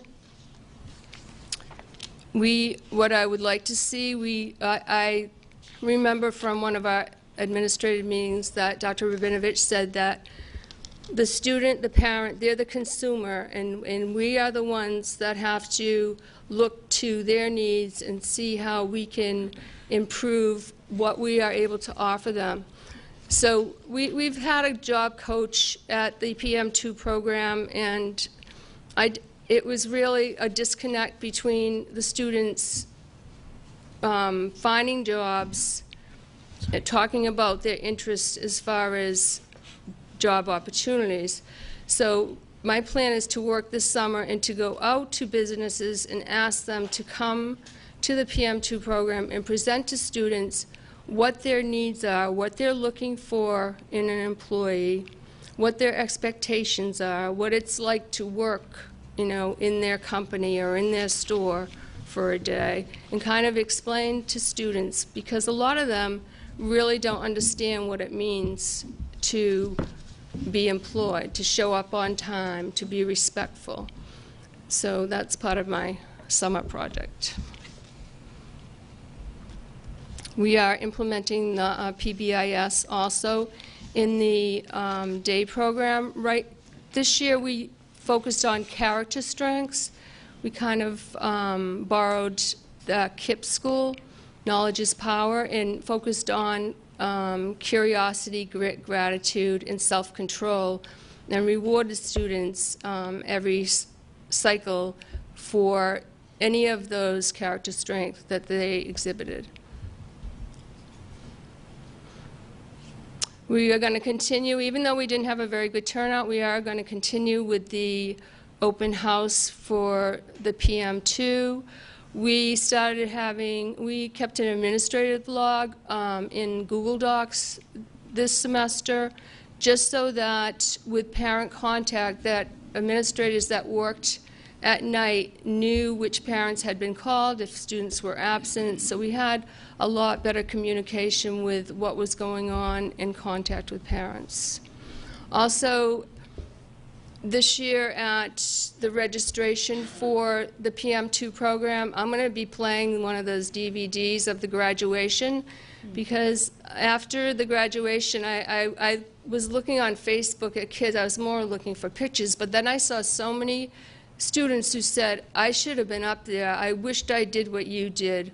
I feel bad that I didn't go to class now. So when they register, I just want to catch some write that and say, this can be you in June. Thank you. Yeah.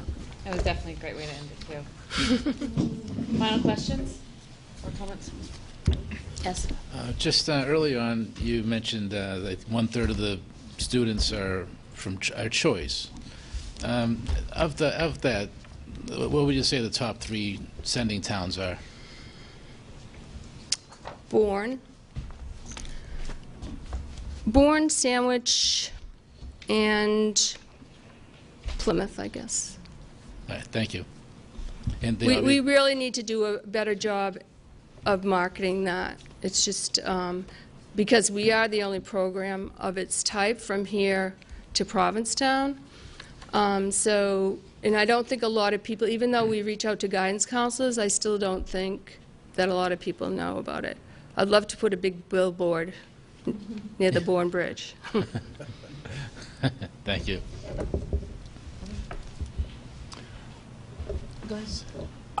I have a question for you, Kathy, but in all fairness, or in all candor, I would really feel like I need to offer you a glass of wine before I ask the question, so I'll hold the question. All right. Okay. It's a date.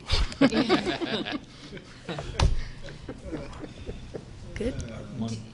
Yeah. When you said you were going to go around the businesses this summer and that's going to be your summer work, well, I think that, I don't know what your day is, because I see you there in the morning and I see you at the high school at night, so I certainly think that your work day is well above most of our administrators, but be that as it may, you're going to take on another duty this summer.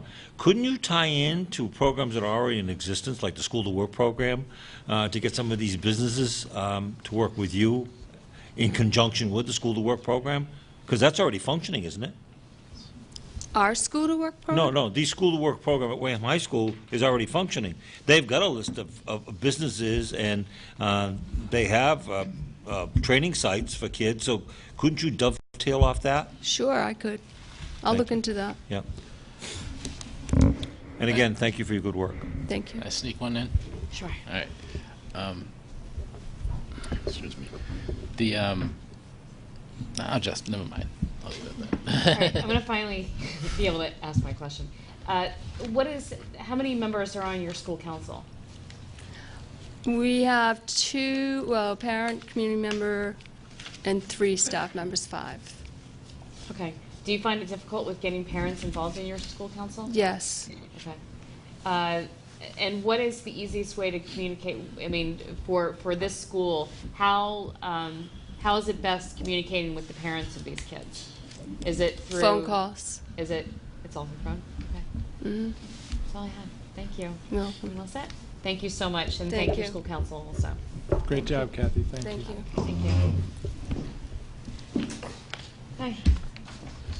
Next, transfer of funds in fiscal year budget, 14 budget, please. Yes. I'd like to recommend the following appropriation budget transfers. This is for the fiscal 14 budget that is in your package. I would like to ask that we move $100,000 that was in the line item for the assistant superintendent's salary. And I'd like to move that to the curriculum office administrative salaries. And then from the $5,000 for the assistant superintendent other expenses to be moved to the curriculum office director other expenses, $5,000. You need a vote, right? I need to vote. Okay. Do I have a Need a motion? motion? Need a motion to approve? I make a motion to approve as presented. Do I have a second? Second. Any discussion? All those in favor? Aye. Aye. Opposed, abstained, 4-0-0. The only other, let's see if I have the right ones here. I have 13 and 14. In your packages, when we had our last budget advisory meeting, I think it was asked that we wanted to see the whole budget too, so that you could actually see where the numbers are coming from. And so there is the one page fiscal 14, which has just the they're by 1,000, 2,000, 3,000 account and so forth. And then on the back of that, starting, you have the function budget summary that gives you all of the separate accounts and shows what the difference between 12, 13, and 14. And the bottom line on both of those documents is that the total budget increase between 13 and 14 was $142,521, or a 0.5%. And so that is that document. On top of the 0% between 11 and 12. That is correct. So it's a 0.5% over 2 years. This 2-page document or 3-page document then gets broken down into the 19 pages where you get every single line item, and you can see the increases and decreases and so forth. So why don't I ask for questions about that budget? Yep. Questions? Yes. All right. The reason why I thought it was important to do it this way was 2 reasons. First of all, when we had our budget meeting, when was that, January? This was a public process. It was all transparent. We had every single line item, and we voted on that budget. And then things have changed now. We've got a new number. With negotiating with Board of Selectmen and whatnot. And I think it's only appropriate that we have to take a vote on the new budget line item by line. Just, approve it or discuss it further. But I think that the new line item by line item budget should be voted on formally by the school committee. That's one. 2, I wanted to see where the differences were, because we're taking like $130,000 out of the middle schools, the elementary schools, $200 and something thousand out of the high school, and you had mentioned at our advisory meeting to reference the December 27th. The last time this was yes, presented, it was that was the one that was used for that main meeting, and the numbers, I don't think they didn't work because there's been so many changes in between. I mean, I looked at the differences between like the Minot, and I expected to see $130,000, but it's like $700,000, because I think that's when you were back with the 1.8 difference or something like that. So it didn't work as I had hoped, but I mean, I get it. But I do think we need to vote on it as a new budget.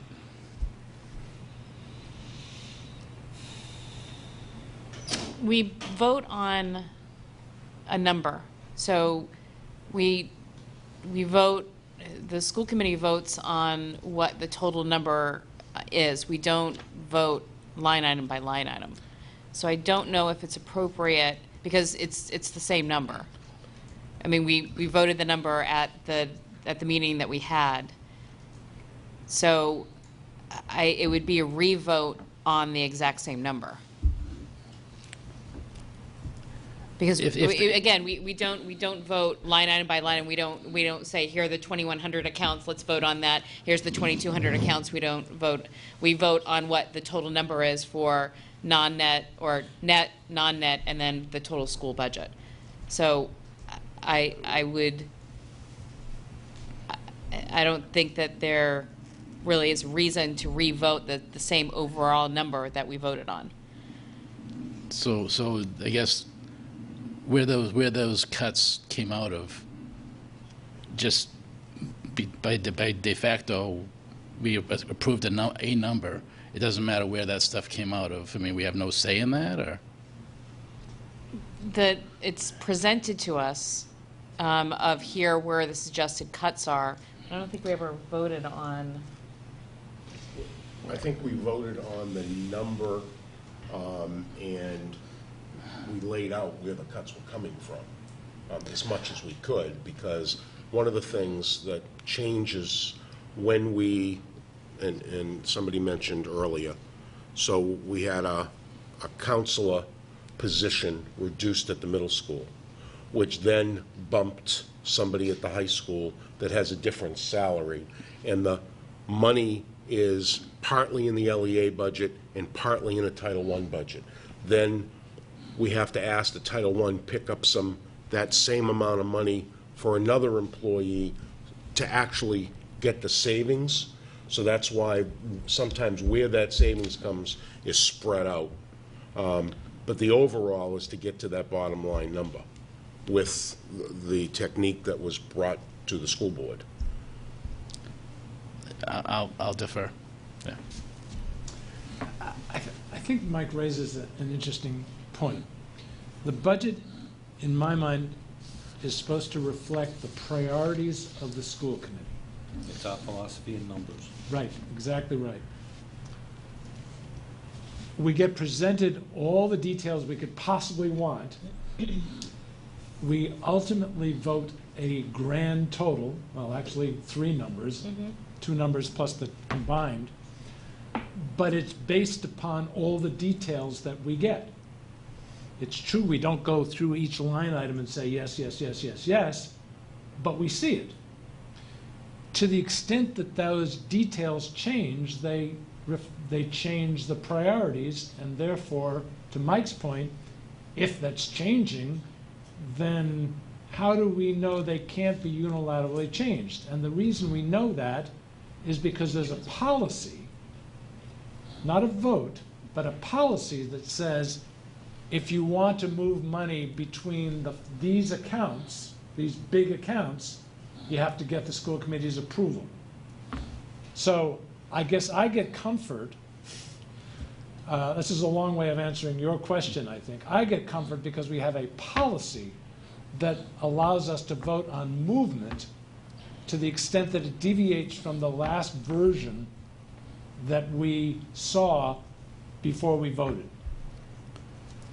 And therefore, I don't think it's actually necessary to vote, but without that policy, I think it would absolutely be necessary to vote. But that policy is only referencing the last vote, right? Because now things have changed. You know, we made another vote on a number, and we didn't see the changes with the number. Now we're seeing the changes with the number. So those things could have been done unilaterally. I mean, they were done unilaterally without, with some direction. But I mean, we didn't vote we didn't see the new line by line effect until now. Well, But let me just ask you, so tonight we just voted on a transfer. So this is Yes. going to change again.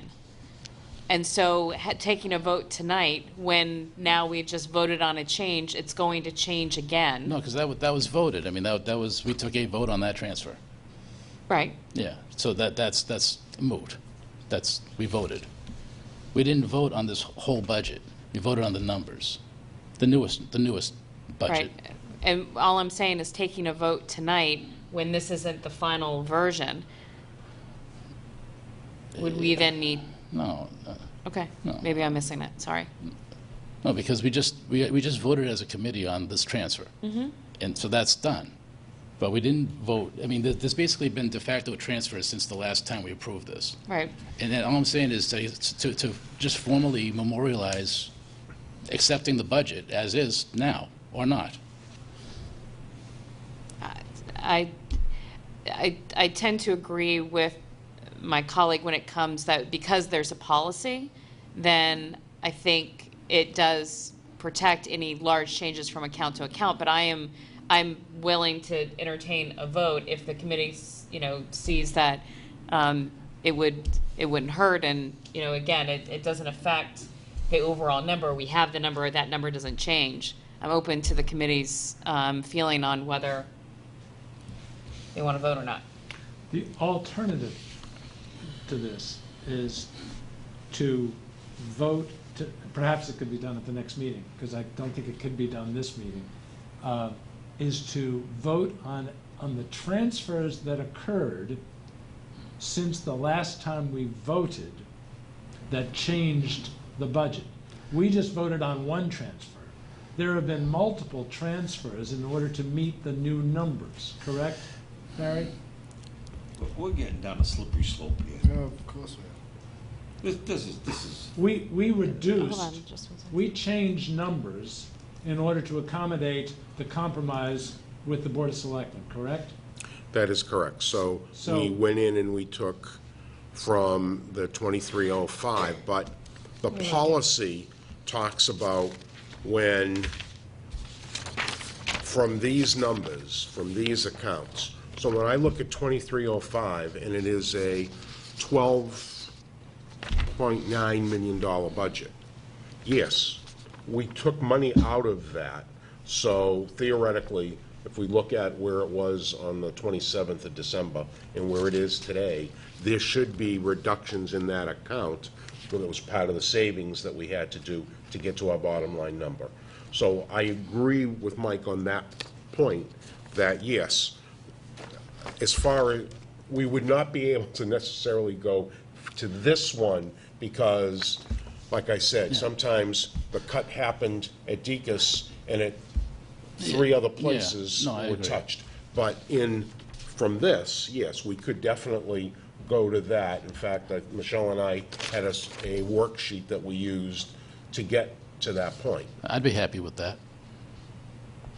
But I think it would take some work to do it, and it couldn't be done tonight. No, I don't expect it to. It wasn't on the agenda technically you. like that. Yes. Are we saying that every time we're gonna deviate from this, that it's gonna come before us for a vote? No, No. Only on major categories.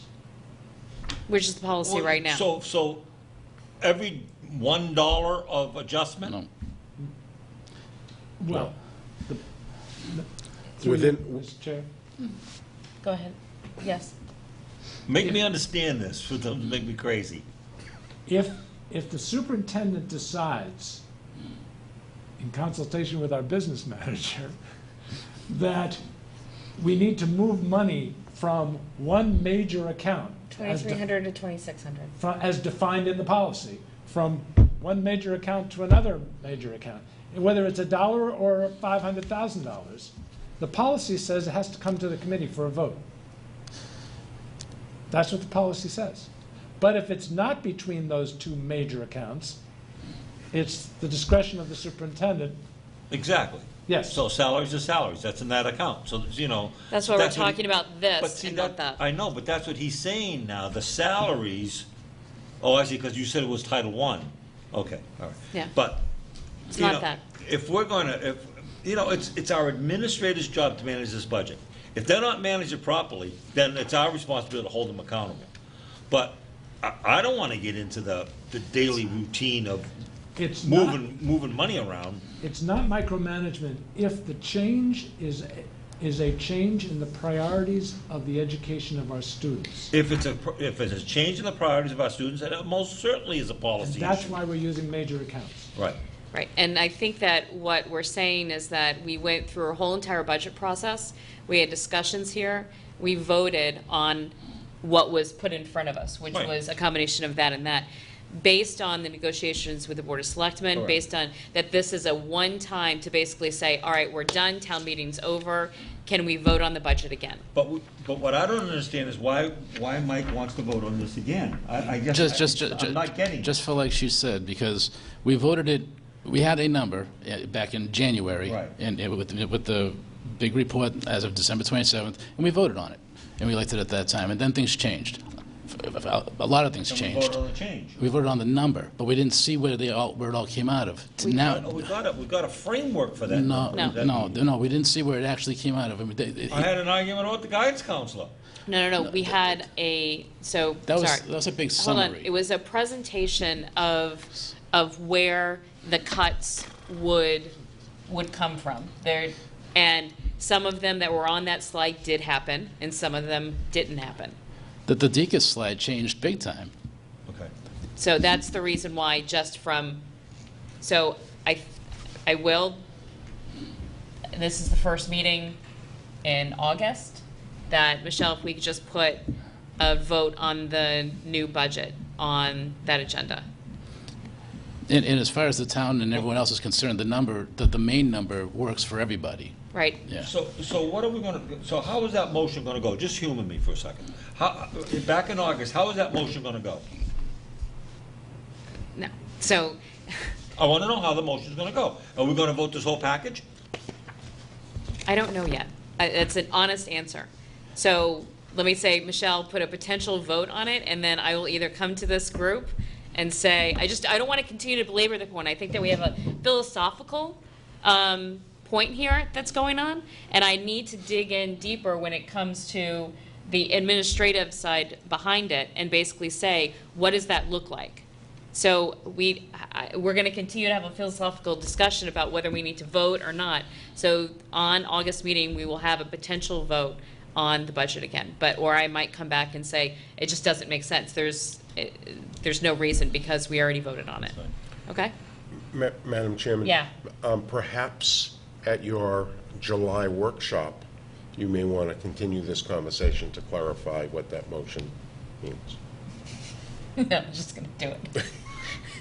No, I mean, I appreciate where you're coming from, Mike, and that, again, it has to do with the original priorities that we talked about, and that those priorities have changed, not by choice, but by necessity because of the cuts in it. And so now let's basically say that from what we're looking at as a budget going into this year, these are the big chunks of where the money sits, and that, again, if any changes, there's already a policy, so we don't have to worry about, even if we don't vote, we're protected from any money moving. But I get where you're coming from, so, okay. Yes. I think I need a motion to go past the hour of 10. Do I have it? So moved. Do I have a second? Second. All in favor? Aye. Opposed? Abstain? Opposed? No, I said aye. Okay. Thank you. Okay. Hopefully we won't go too far after. I have a gift in memory of Georgia Deacus Chamberlain from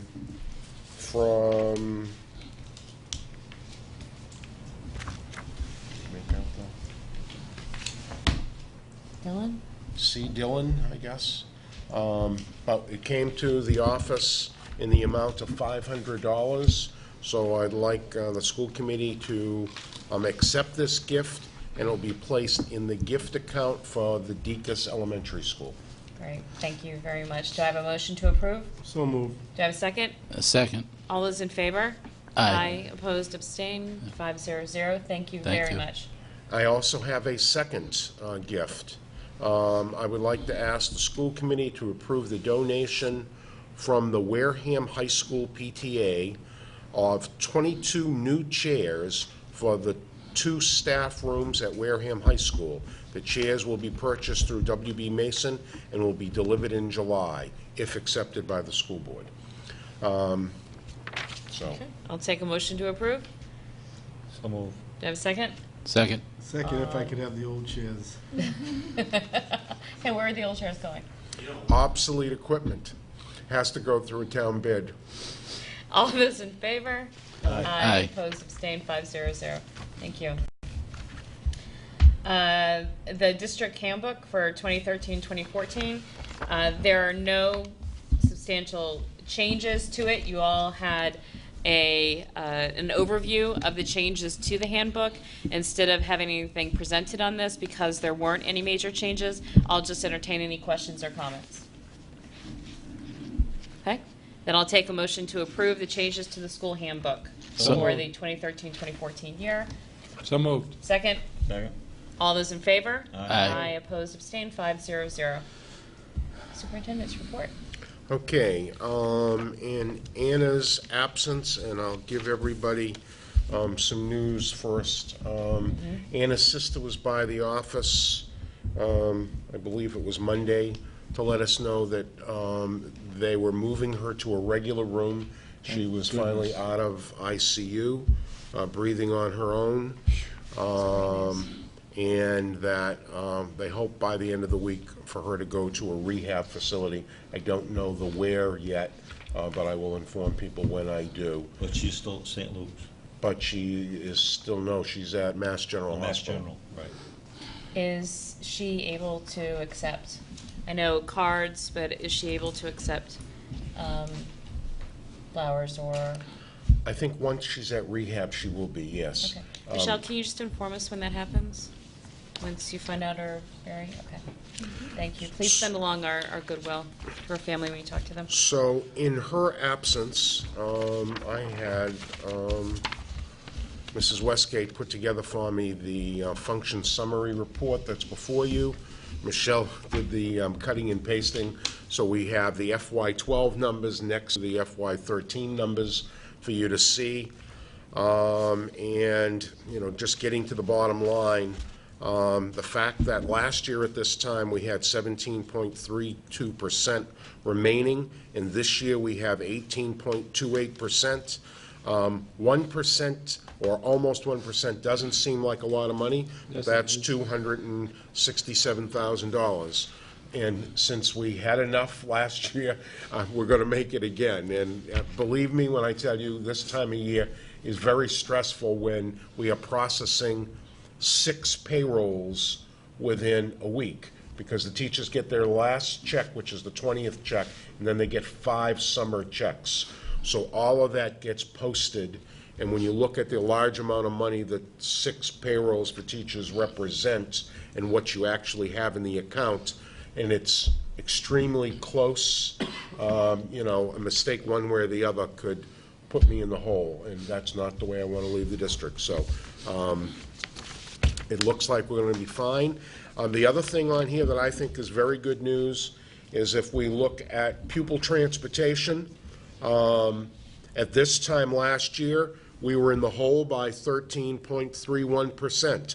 This year, we still have 5.51% remaining. This is the first time in the last, I think, 7 or 8 years that we are anticipating not having a deficit in transportation, which means the $157,000 that is in the revolving account, as you're well aware from last evening, we were able to encumber $150,000 from the revolving account to purchase some of those used buses like we've already done this year, where they cost us about $35,000 a piece. We may be able to get 4 new ones, 4 used, you know, 3 or 4 year old vehicles, plus the 2 that we bought, and another one that is, the opening is next week, I think. So we will have been able to purchase approximately 7 of these 3 to 4 year old vehicles this year through using our own revolving account, the encumbrances, and a little bit of capital money that we were given.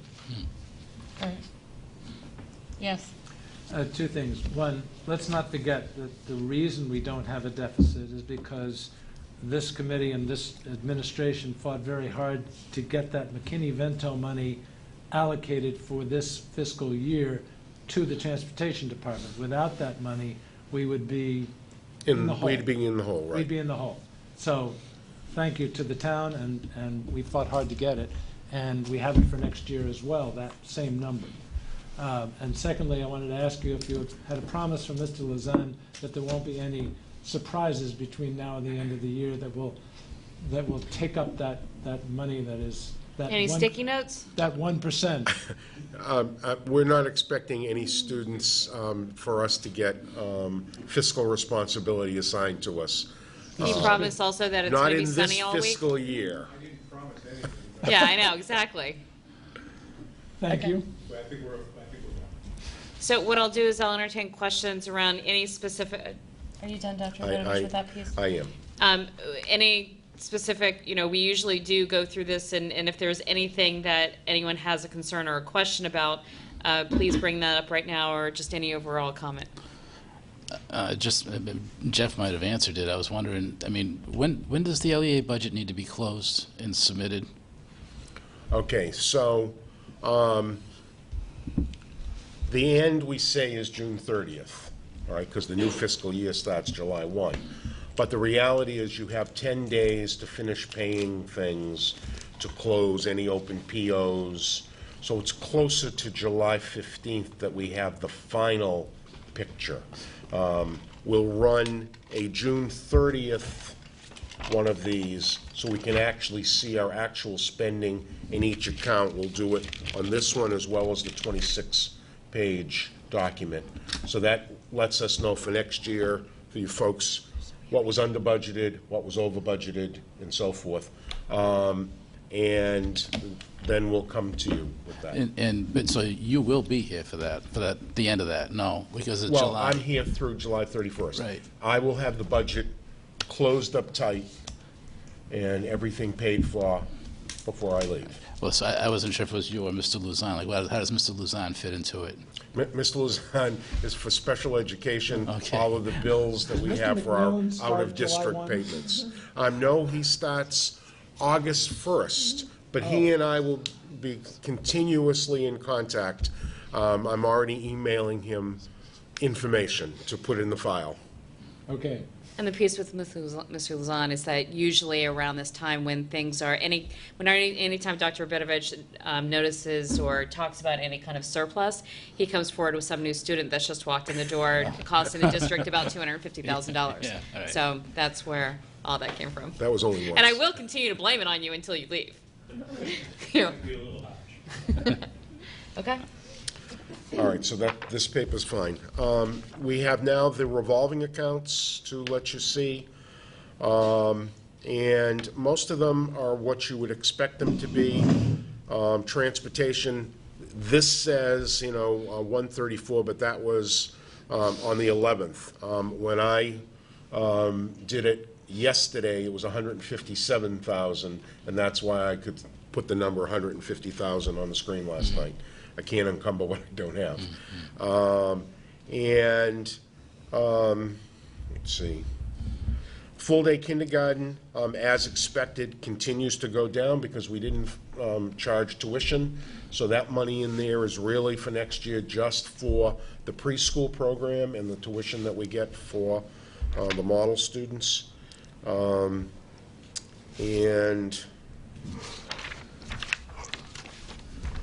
School choice actually is even down below that, but we will get the third or fourth installment of that money, which will replenish it, I hope, by about $60,000 to begin next year with.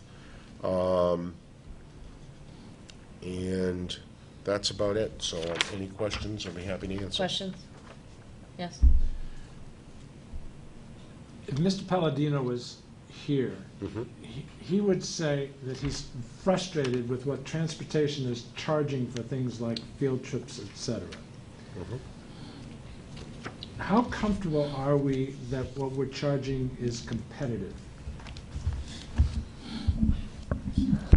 I'm very comfortable with that. There's a number of approximately $45 an hour, which covers the driver's salary that can be anywhere between $16 and $20, plus wear and tear in our vehicles, plus gas.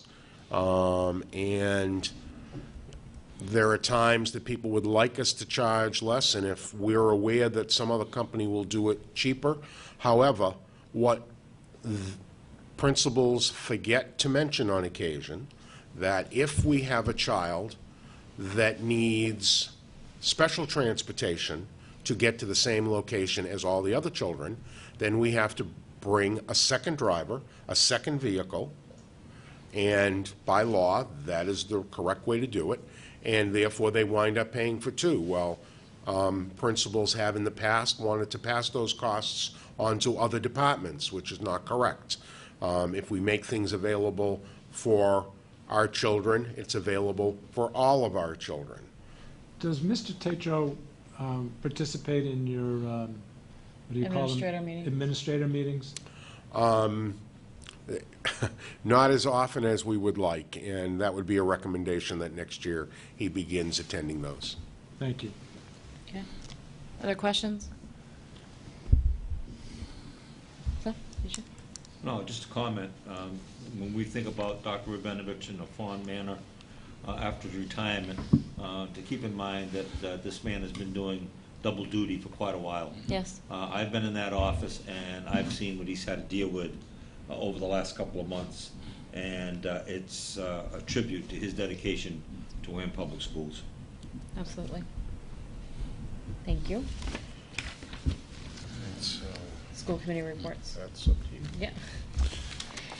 So we have one piece under school committee reports, and that is we met in an executive session to discuss and finalize the incoming superintendent's contract, Kimberly Shaver Hood. We did take a vote in that meeting, but we needed to come out and take a public vote. And so I will take a motion to approve the contract for the incoming superintendent, Kimberly Shaver-Hood. I'd like to make a motion that we approve the contract for Kimberly Shaver-Hood for the superintendency. Do I have a second? As written. As written. Second. All those in favor? Aye. Opposed, abstained, 5-0-0. Thank you, everyone. I move we adjourn.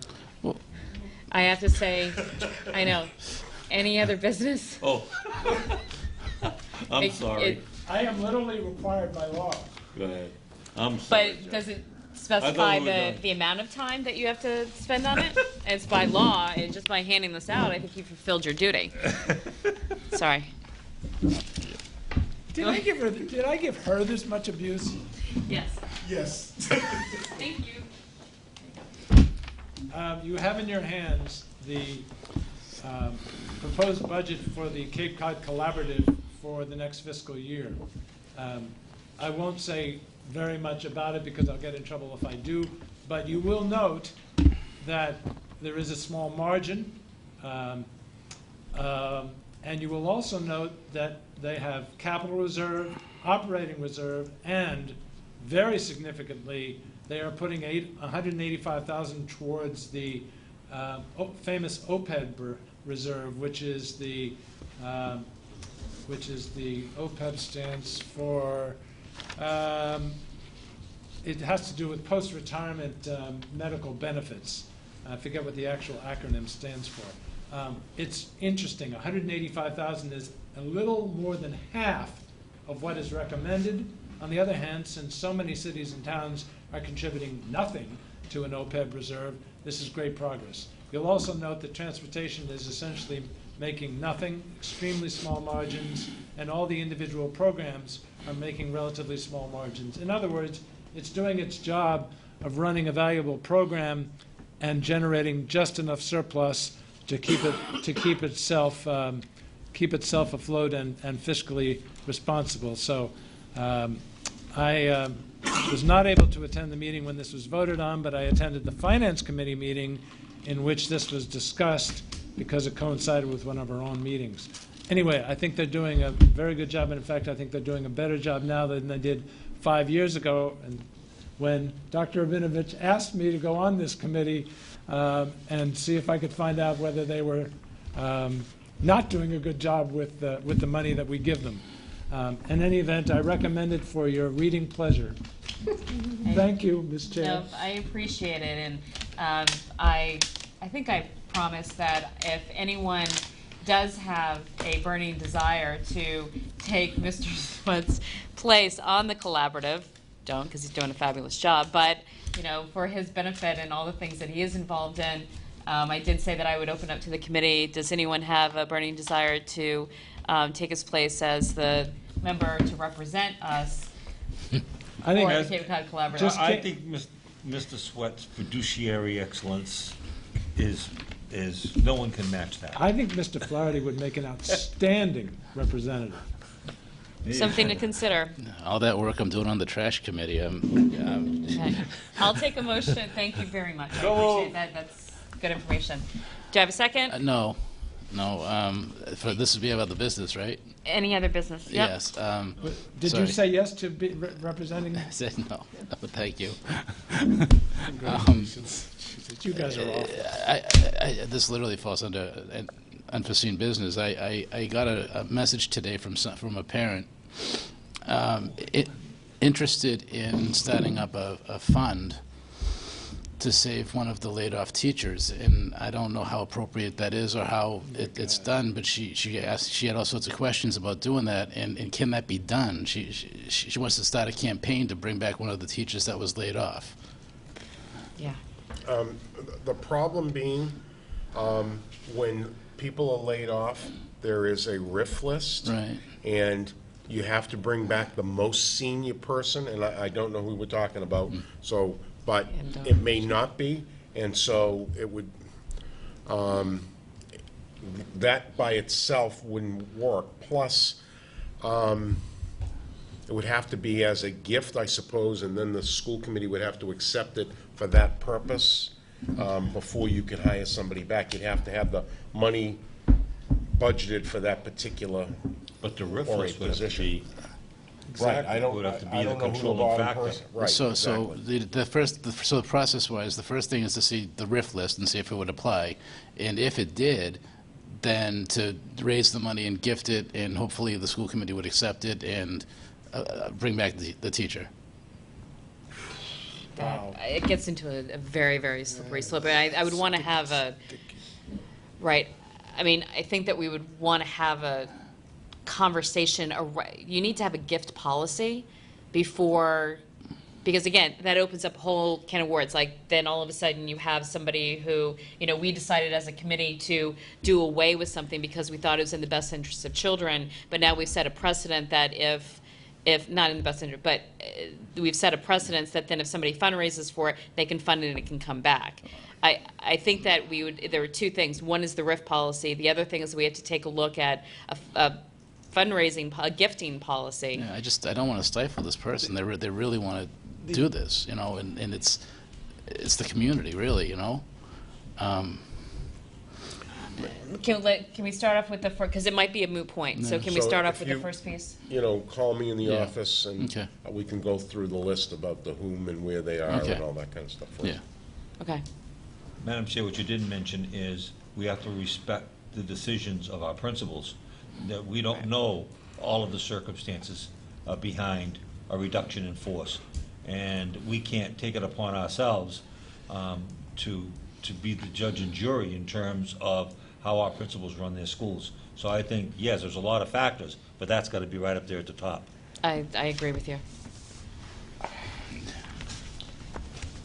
Yeah, it's not a discussion point, but I mean, I appreciate it. Thank you very much for bringing it up. And I think let's at least start off with that first piece. Again, so then you can get back to this, this parent who, and a community member who is trying to help out. So I think that's the most important thing. We have one other order of business. There was one other piece, and I was forgetting that. I had it written down here, and I was forgetting because it's getting late. It's past my bedtime. But anyways, I got a phone call about a foreign exchange student, and evidently there is some kind of a problem with this, and they were under the impression that it was going to be on this agenda for tonight. So I didn't know anything about it. No one seems to know anything about it. So would it be appropriate to discuss foreign exchange students as an agenda item at our next meeting? Or just consider it? Okay, yeah, because I know that there's conversations going on. I mean, I would want that to come from the superintendent also, so is it foreign exchange students in general, or is it about this particular case? Well, I think it's both. So maybe I don't know if it should be appropriate to be an agenda item just for some quick discussion or not, but. Yeah, let's talk about it. Good. Okay, I'll take a motion to adjourn. So move. Do I have a second? Second. All those in favor? Aye. Thank you very much, everyone.